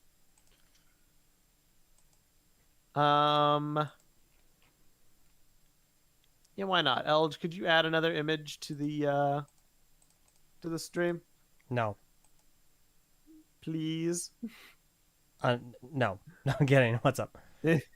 We just got a new patron, user by the name of Nightum, who joined the Patreon. So welcome, first of all. And they just sent a link to their own renditions of the Toa, Ooh. and we're asking for some feedback. And I figure we can abide that. They've made Toa, they've made some Matoran, but I know I don't want you to add a million pictures, so you could probably suffice with just the Toa. But I'll post the others here in the patron chat. They've made the 6 Toa. They've also made infected variants. They give credit, the original decals were by MSW41, but they modified some to fit their builds, along with adding details to create the infected masks. And they're doing a bunch of cool stuff. And I think these are very interesting, seeing like some of the differences in design you can see depicted from some of the other ones we've seen so far. Namely, in terms of build, the leg design strikes me as being different, and how they were able to give the Toei articulated fingers, the ones that have, the 2 fingers, which is neat to me. Interesting. Like I like how the actual model does it, but I mean, hey, I'm not gonna say no to being able to bend the fingers inwards. That's a net win in my book. So obviously, when it comes to a lot of these mocks, the character I'm looking at immediately is Liwa, like right out the gate. And this Liwa is super cool. I love that left arm. I really like the leg design, and I like the mask because I think it's a very unique attempt at getting the nose, but there is a little I bit haven't seen anyone else try to do it in that particular way. it's a little bit uncanny valley for me, just because the bridge of the nose isn't swooping down, it's just cutting across, but you still see the bridge underneath it. So like it still throws me off a little bit. Yeah. Unfortunately, I don't really have a fix for that, and I think that infected Miru is super friggin' cool. So, all in all, I think this is a really cool design. The only thing I would be able to offer feedback on would be the axe. There are just a lot of colors going on there, and I'm not partial to the Jade Blade being used as an axe blade. That's just a me thing, though. I don't have any actual grievance with the actual concept itself. It's still clever parts usage. It's just a me thing. I'm also like stupid bias towards Zack's. I think Zack has one of the best system axe designs that I've ever seen, and I think a mixture between his and Sparky's would just make the perfect system axe, which is something that I'm just super partial toward. One thing I really like in items is his Kopaka. Like that, this still, like, you can see there's some issues with trying to get the Akaku to work at this scale, but I haven't seen this particular like attempt yet, and I think it works pretty well, especially compared to some that I've seen, having the one piece be in front and the other behind. I don't know, that's just cool to me. And also the sword, I think, looks really neat. That's a cool piece to use for it. Also, for all of their Toa, they're using the side armor, the 1x2 like plates to cover the exposed studs in the top of the legs. Mm-hmm. I mean, I'm not one of the people that hates exposed studs. I think it has some charm on Tahu. But hey, I mean, there's nothing wrong with this approach either. It makes them look well covered from every angle. So it's in the details. I like what you're doing. You're doing wonderful, and thank you for sharing them with us, and thank you for your patron pledge. I very much appreciate it.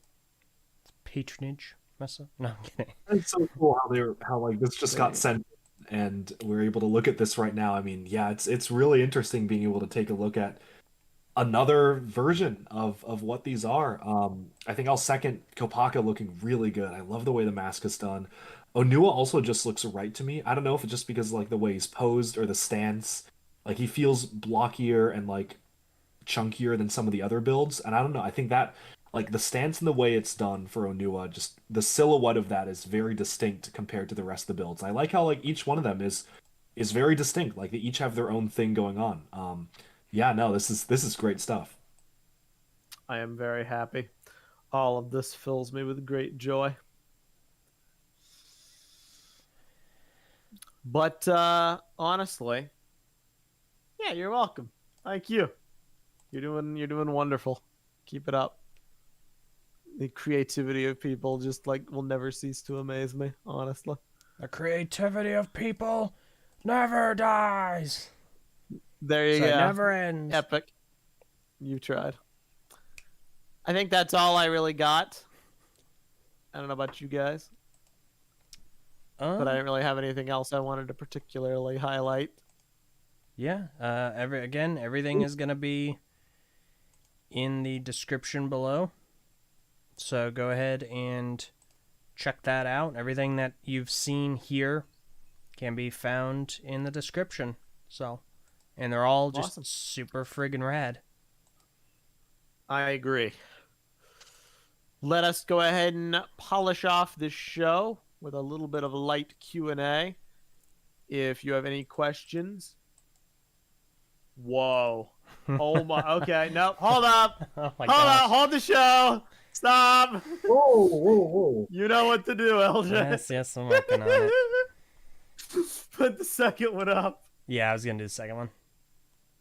So Nightim just was like, one more thing I just uploaded.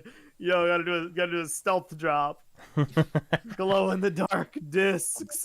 It's so cool. Are the discs actual like Lego pieces? Yeah, that's from the Ironmonger set. It has the glow in the dark 3x3 circle, which is very cool. Oh, snap. I did not know that was a thing. Here, there we go. It's So on it's just a screen. custom decal put over the 3x3 circle. Yep. Oh. Zach. So what you're saying? So Zach, buy me like 20 and make every single kind of Kanoka disc, Zach.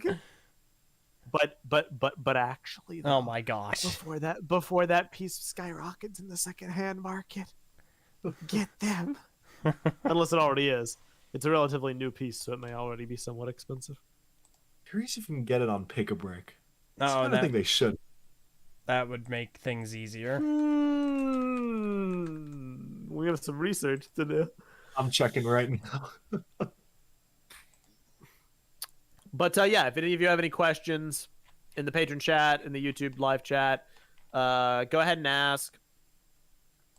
And for me, Eljay, DuckBricks, any of us. But while we wait, Delrun plays $5. Forget the Meso Couch Fund. Here's to the Meso Bionicle Fund. Oh my gosh. You are very generous, and I appreciate you. And I will file that under consideration. But we have responsible things to use the money for. Oof. Wow. Okay, never mind. It's already expensive. $1.07. Pick-a-Brick. On Pick-a-Brick. On Pick-a-Brick. Let's see. Let's see. Bricklink. On Bricklink, the cheapest you can get it in the US is 28 cents. However, they're mostly singulars up until there's one seller that has 6 of them for 33 cents. Meso, go. That might. Can you link me that, Eljay? I'm just going to link you the search. You know what? Do I really care about glow in the dark that much? You've never cared I about don't know if I Kanoka do. before, Meso. Well, but I didn't know they could look that cool. Have you never had Eljay. Kanoka? Eljay, Yes. if I'm gonna have a Matoran collection, spoiler alert, I'm gonna have a Matoran collection very soon. I'm gonna need some discs to pair them with. All right. Then get just the standard ones that Takua has, because your Matoran collection never wielded Metronui Kanoka. But they could now. This is my AU, LJ. Oh my gosh. Yeah, I might just do the regulars. Yeah. This what is it? An anachronism? Is that it? Is that the thing that refers to things that don't line up timeline wise, or? Nope. Kind of. Anachronism is a relic, you know. And So, yeah, kind of. There's something else I'm talking about, but in any case, Greg teaching us our vocabularistics. This big word use. You are an anachronism, Toa. No, that's definitely not. I'm thinking of something else. Well, either way. I think we have a question. Wait, no, Evershadow7, $5. Love you guys. Don't ever stop Knack and Jay. You'd best be keeping it alive long after we're all dead. I will file that into consideration right after I go digitize my consciousness into the AI hive mind. You know, I'm just saying, if AI could research my voice, you can be hearing my laugh in 10 years, 20 years, 50 years. Okay. Anachronism. The representation of someone as existing or something as happening in other than chronological, proper, or historical order. That's what I was thinking of. Cool. I learned that from Call of Duty. Oh. Yeah. I learned it from Bionicle Legends 1 Island of Doom. Okay. There you go. First question. Antros66. Now that Mock Pages is gone and the Bionicle community has been decentralized, where's the best place to find System Bionicle mocks? Mock Pages is gone? What do you mean gone? I feel like this is something that... Gone, right? That, Oh. Yeah, this happened a long time ago. This is something that I think X was telling us about happening. This just goes to show how out of the loop I am about everything. So what? The site is just it just got like Maj hosted. No, you can still go to Mojhost. It just doesn't work. I can't find mock pages at all. Okay, there's an article. This is 3 years old. This happened 3 years ago. Yeah. So everything that people posted is just gone. There wasn't a chance to like back up anything. That is Some of it's on the Wayback Machine, but it is very unfortunate because it was without warning. that's very disturbing. Well, all right. Fair enough. To answer your question, with the Bionicle community being decentralized, there never is going to be a single place, unfortunately.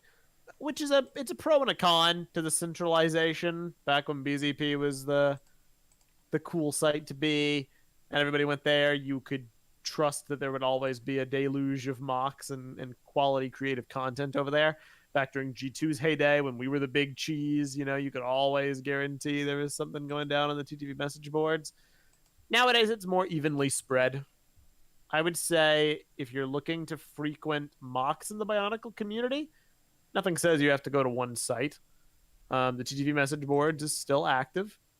Mask posting. People post mocks all the time. The Bionicle Reddit / r Bionicle Lego. That's where I see a lot of them get posted quite frequently. That's my personal stomping ground is the Reddit. Just because I don't really use Facebook that much. So, just spread out a little bit. It's easy to just kind of lurk and look at mocks and cool creative postings. You don't have to necessarily engage with the community if it's on a site you don't necessarily frequent. But like, hey, just check the Bionicle tag like every day or two, and I'm sure you'll see a bunch of cool things.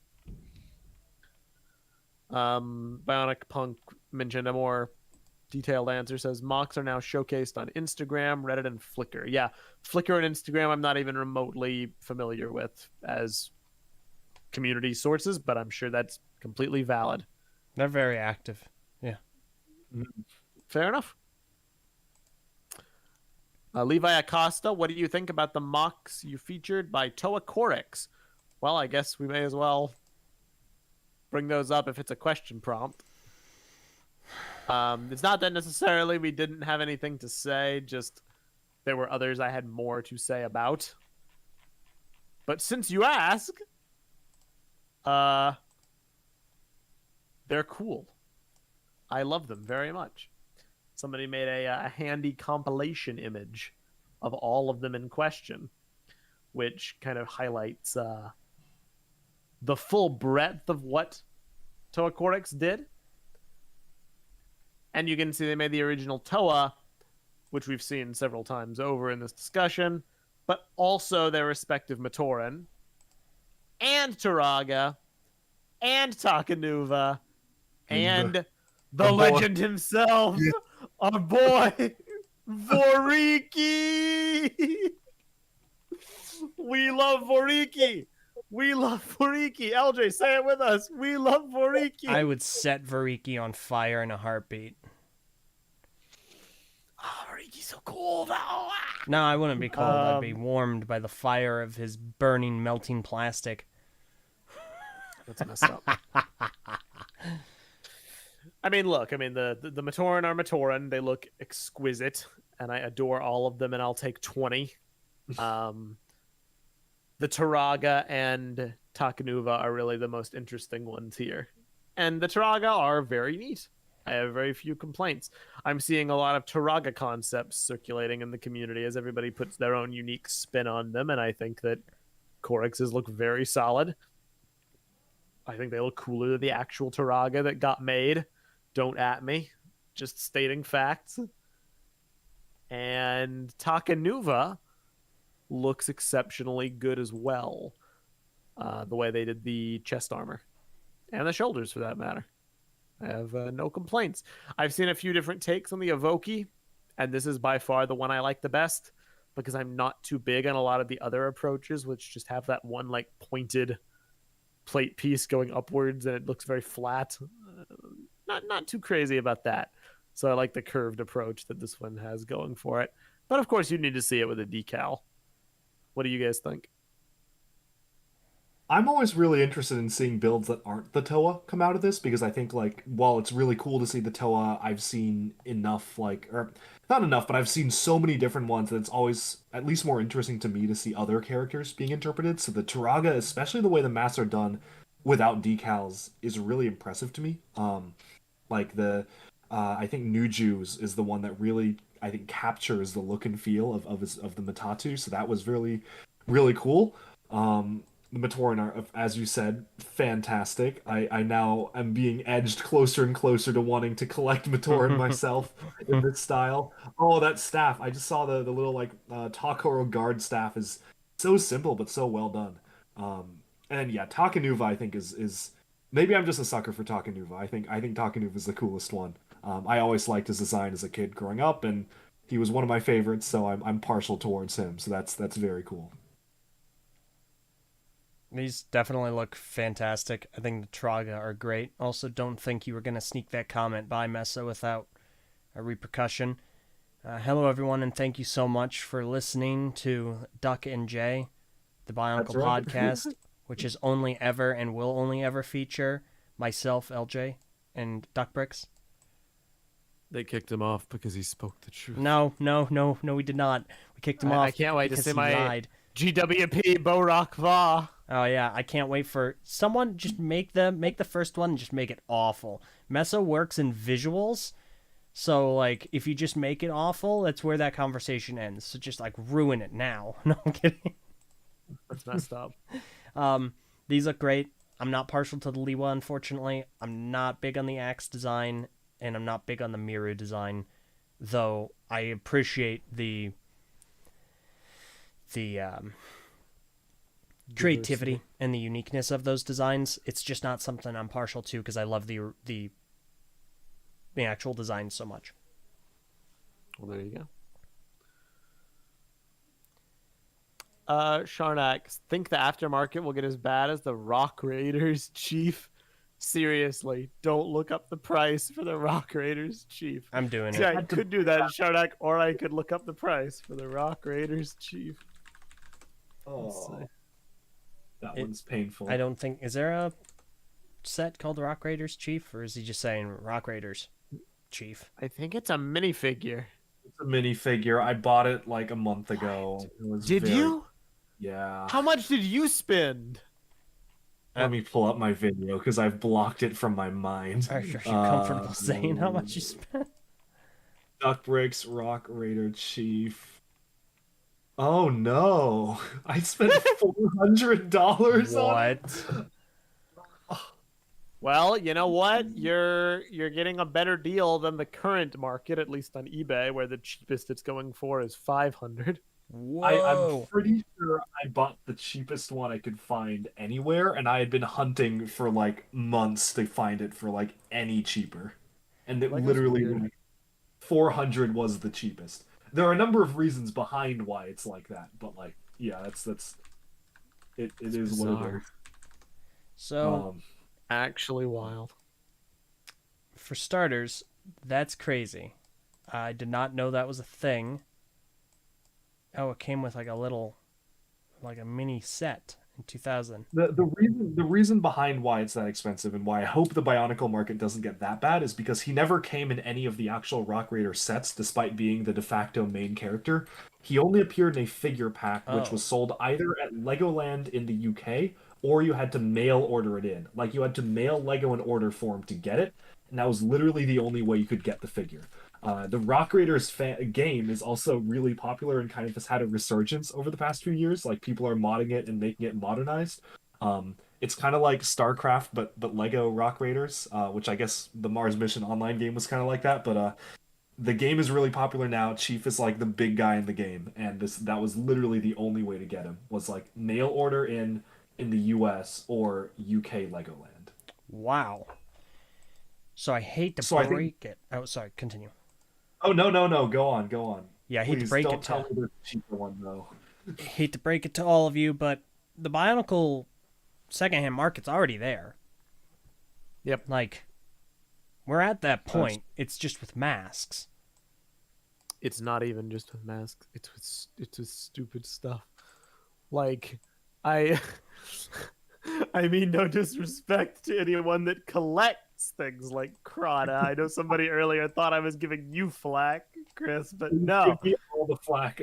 I would collect everything if I had the money to do it. I want an entire Bionicle collection. I put very little stake in Krata as an example specifically because of all the collectibles. Krata are the ones that literally are not seen. You cover them up. You guys know about the trans orange Krata, right? Do you have one, Chris? No, I've been dying to get one. That's on like Would you number would you one. be interested to know that there is one available on eBay right now? Oh dear God, how much? It's just for anybody who doesn't know what I'm talking about. It's a transparent orange slug, and it is being no. sold for $900. No, no, no, no, no. Wait. Wait. Is it from the shoes? Yeah, It is from the it's from the Nike shoes. Well, And I there bet you you this is go. actually, it's like, I'm not doing that. I think it's a prototype that they were working out because at some point the Shadow Krata were supposed to be like gold. Oh my god. What? Really? I just read that on BSO1 the other day. Huh. So I kind of think that was the intention. But yeah, on Bricklink it's not much So that's- better. You can get a trans orange Krata on Bricklink for $800. Well, there you go. Yeah. It's not I even would the one, which is cool. I would get this, Chris. Get the Krata. See, here's the thing. That's not even the worst. Because, yeah, sure, that is expensive. You've got, like, the Kanohi Ignika, which is wildly expensive. And the silver Nuva masks, which killed my wallet. Yep, the Silver Nuva masks. You know what? I can't get any of that. I got lucky getting, like, the two misprints, the green Ruru and the green Matatu. I got those for really good prices. I'm not getting any of the other misprints. I can't do it. I can't justify that money.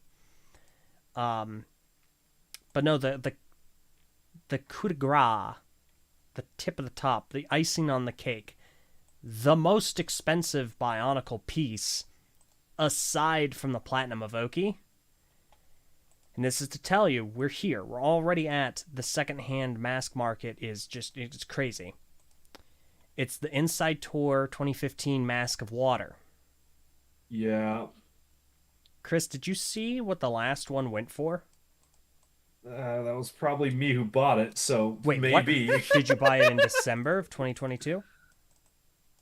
Oh, thankfully, no. I bought it like a few months before. How much did Okay. the last one go for? Please tell me that I got a better deal than the last guy who got I it. don't remember. It's been a while since I saw your video going over it, so I don't remember how much you paid for it. But the one that sold in December is $3,021. Okay, well, mine was 2,000 something, I'm pretty sure, so I'm happy about that. Yep, It's yep. already ratcheting up. The That's a current whole extra trans orange Krata. the only one available right now on Bricklink is for $3,488. Dude, that's another half of a trans orange Krata. There you go.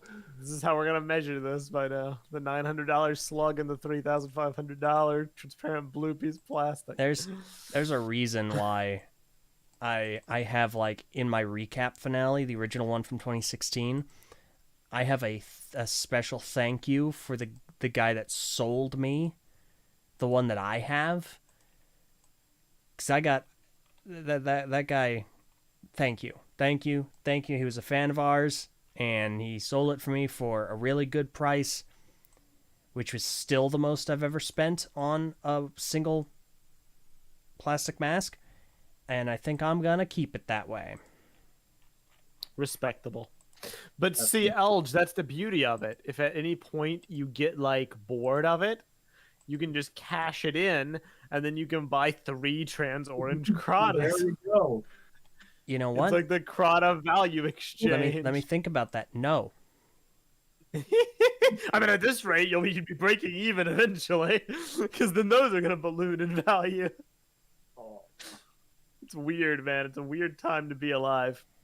Sir Low John mentioned in the patron chat, and people think the dream exists because people can't let go of their past.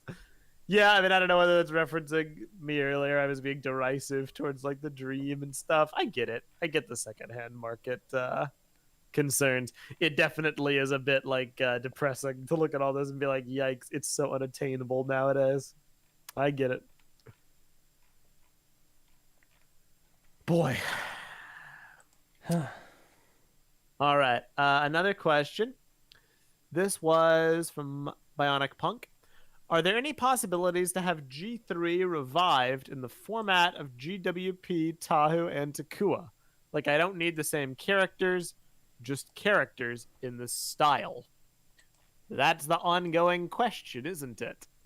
In terms of if Bionicle was ever going to come back, could this format sustain it? I think yes. I know LJ's more like having minifigure integration would be smart to do, which I don't disagree with. Yeah, and that's where the appeal of things like the Marvel mechs comes in. I do not think this could sustain it long term. Because, and I've been thinking about this for a while now, and trying to feel out my thoughts and opinions on it. I'm not sure you can have Bionicle succeed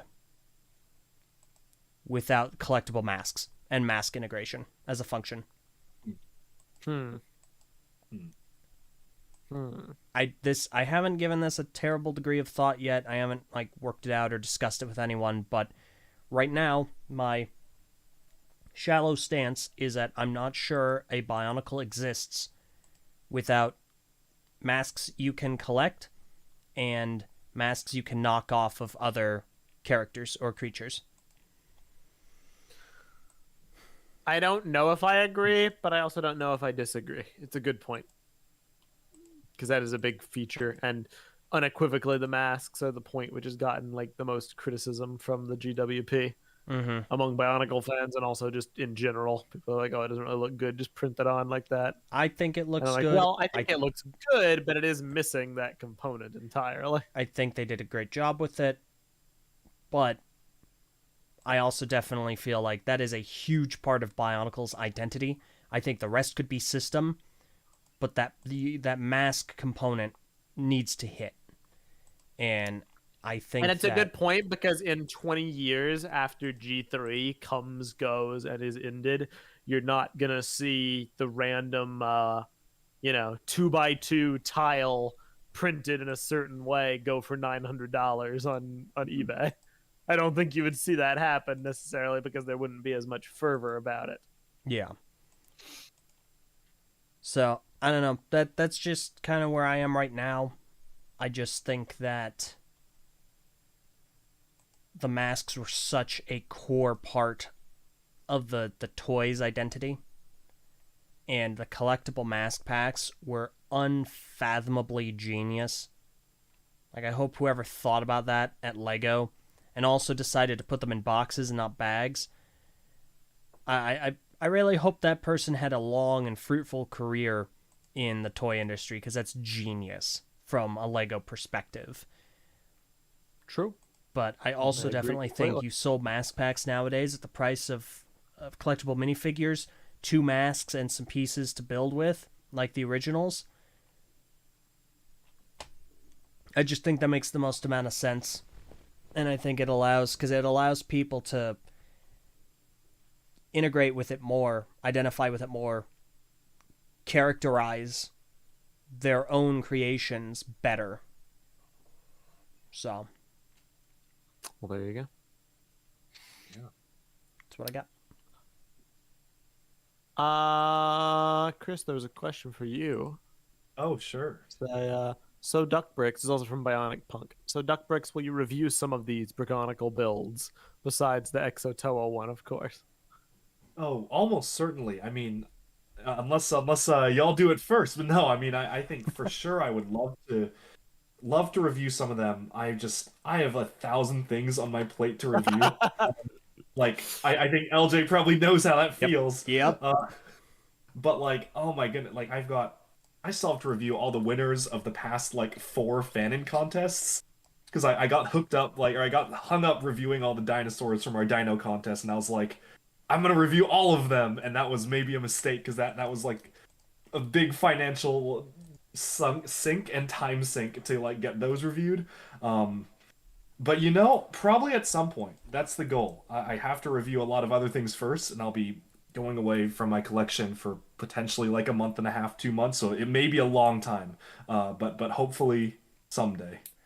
Yep. No, we we learned the hard way one time. You can't speak in grandiose terms and promise it because sometimes you don't realize the scope and scale of what you're talking about. Yep. We had the original Bionicle contest, which was asking people to make Bionicle sets or their own sets in system. And I had said, yeah, I will cover all of them in a live stream. We got over 200 entries. So, yeah, we learned that one the hard way. So I definitely I feel your pain.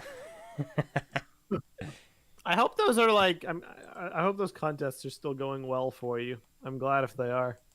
They were, yeah. Thank you for asking. I mean, we took a bit of a break because I think Good. they were happening so fast. I could have kept going, but I think people were like, "There's way too many contests, and we can't handle like there being one every like few months." Because it was like once we do the voting for the one round, okay, next like week later, let's start the next one. I think people were getting burnt out a little bit to an extent in terms of like there being so many. But now we're just like we just keep on getting asked like, oh, when's the Nadiki contest gonna happen? So I think it's picking up steam again, and they're fun to do, and that I think that's actually the reason why I got into the LAN was because they liked the fanon contests. So that certainly That's helped. fascinating. Yeah, that was what I was told. Wow. That makes me happy, and also like I'm in this state of bewilderment Yeah. because I'm like I'm That's very crazy. happy because you being in the land, you're such a perfect fit, and Oh, I'm thanks. really happy that you're there. You do a absolutely phenomenal job with the content that you make. It's genuinely like I am awe-inspired by how much you make and the things you make videos on is just genius. I loved the every Minecraft set ever video. Obviously, that appeals to me on multiple levels. It's just like yes, yes.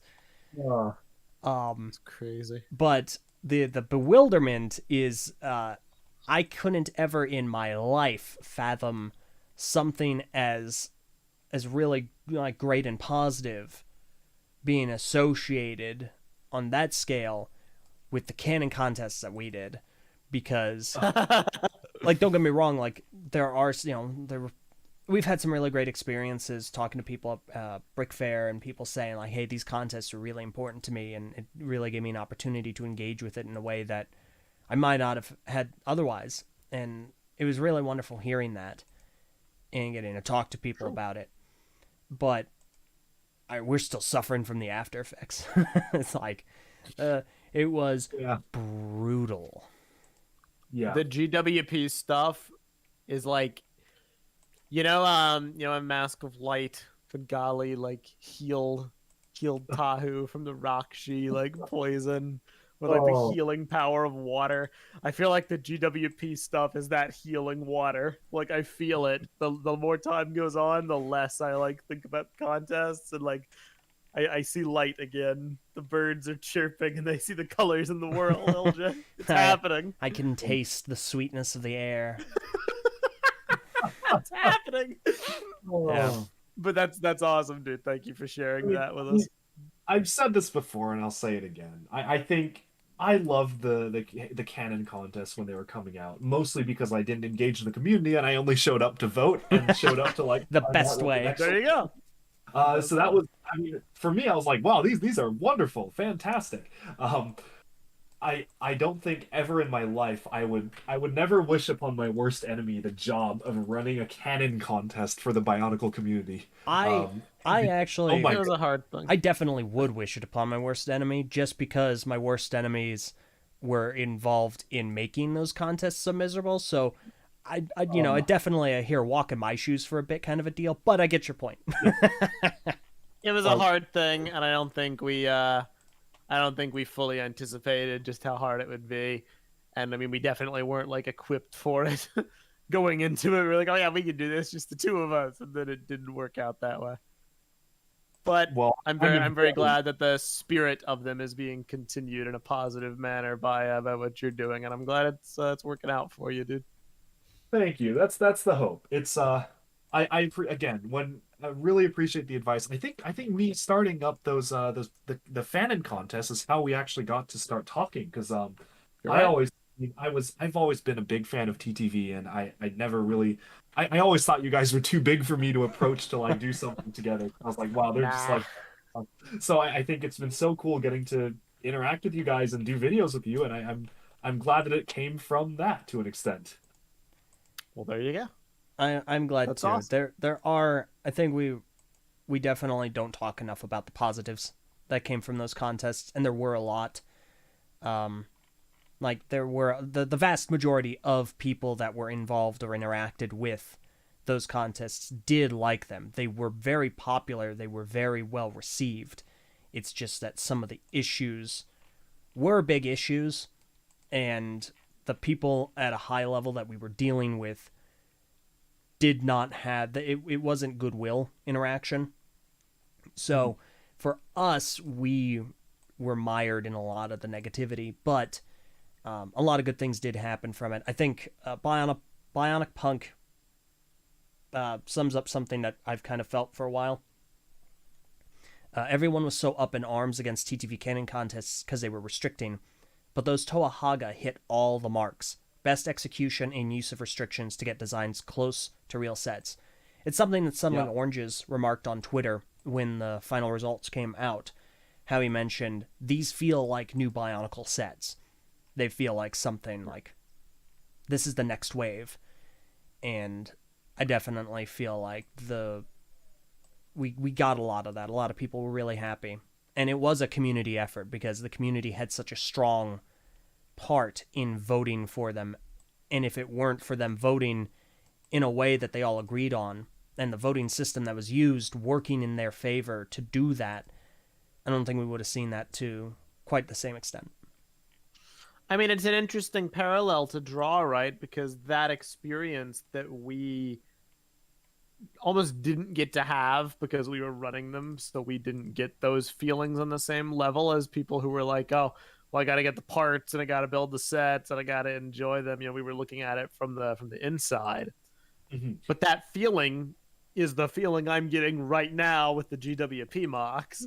Yeah. It's the same kind of thing. Like, oh, these are things that are designed to be as close to sets, or in this case, a set, as possible. And I'm like, oh, I want to build them. I want to collect them. I want to do all these things.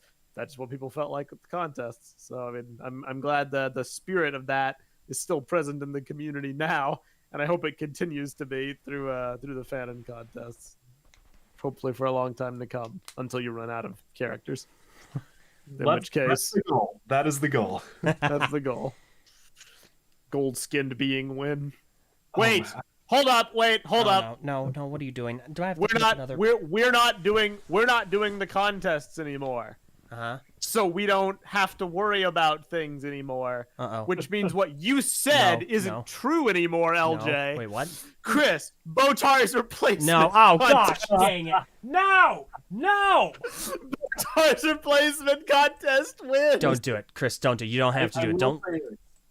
If we have done every single possible character, No. literally every single one, like hell, an entire Maverick contest. Screw it. Let's do it. If we do literally everybody, and you know what, throw in like some system Bionicle contest too. We can have something else. Then you'll consider it. We will venture into that territory. Dude, it's my Chris, ultimate no. pipe dream. I want to No. see it. No. Botar's replacement contest. I feel like Norik at the end of Web of Shadows. Do you know what you have just done? I think I'm trying to explain to Vakama why what he just did was terrible. There you go. Oh, jeez, that's Best funny. All right. Well, I will say, Chris, it has been nothing but a pleasure getting to know you, getting to talk to you, getting to work with you on things. I definitely want to continue like collaborating on things because you're just I cannot say enough nice things. You're fantastic and keep up the great work. You're doing amazing, and you're definitely years down the line, people are going to talk about how you inspired them to get involved and be a part of things as well. Well, thank you so much. And I feel the same way about you all. I mean, you inspired me to. Big part of why I'm on YouTube is because I watched your videos growing up, and like I still do, and it's so cool. I mean, it's still very surreal every time I go on call with you guys because it's like, oh wow, I'm hearing the voices that I heard when I was like growing up, watching Bionicle videos as a kid. So yeah, well, thank you for having me on. This has always been, as usual, so much fun. Yeah, Come this to has been Brick great. Fair. Come to Brick Fair. You know, I might. I'll look into it. When is that? Cool. Is that It's the first week of August. Okay. We'll see. Please do. I would love That'd to be- meet y'all in person. We're in the early stages of planning that, and I want to do like a whole bunch of like Bionicle stuff because Mask of Light's turning 20. Ooh. Oh. I gotta reach out Okay. to Black Six again, and we gotta work on some collaborative efforts. We are going to go ahead and wrap up for the day. I'm going to leave you all with a parting question. A question that I do not have the answer for, but a question that some of you may have the answer for. And that question is from Centimus Prime in the YouTube chat, who asks, I wonder, what would the Hero Factory builds look like this way? Oh. I'm just going to let you guys ponder that. I hope to see 20 different Hero Factory MOCs this time next week. Oh my gosh. And then I can ask Zach to buy them off Bricklink for me. Oh my gosh. All right. That's a wrap for today's episode of Knack and Jay. As we said at the start, if you would like to follow updates on what we're doing on either of our channels, you can check us out on Twitter at TTV channel. Subscribe. Smash that like button if you want. Ding ding ding that notification bell for all the new updates for all our videos. And if you miss our system content and you want to check that out, head over to Keep the Peace. And you can also support us on Patreon. Patreon.com/the TTV channel. Chris, thank you very much for coming on. Where can people find you if they would like to check your stuff out? That's a great question. DuckBricks on YouTube. We are starting on Twitch this very soon, this weekend. So I'll be trying that out to see how that goes. Twitch. Woo! Yeah, and I mean, that's really about it. I have an Instagram, duck_bricks, same for Twitter, but I don't really use them that much. Mostly Twitter, just like drop in with like a hot take here and there and then just like disappear. Yeah, no, mostly DuckBricks on YouTube. We are very close to reaching 100,000 subs, so do subscribe if you're interested in seeing some special stuff for the anniversary. And please do so before next week, because I'm leaving next week and I won't be able to film any more videos for a while. Oh gosh.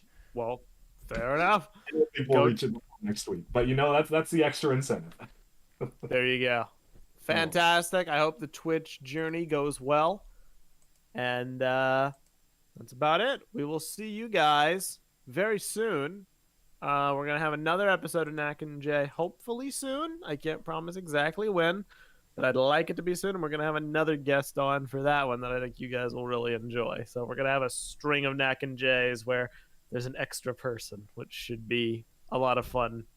And thank you guys once again for all the support, the encouragement, and the kind words as always. I hope to see more amazing community creations. But for now, Eljay, you can go ahead and hit the music. Hit it. So, thank you for listening. I am Meso. I'm Eljay. Streaming to you live from a Golden Beach, this was Knack and Jay. Soon to be renamed as Duck and Jay. No. Traga supremacy, Traga supremacy.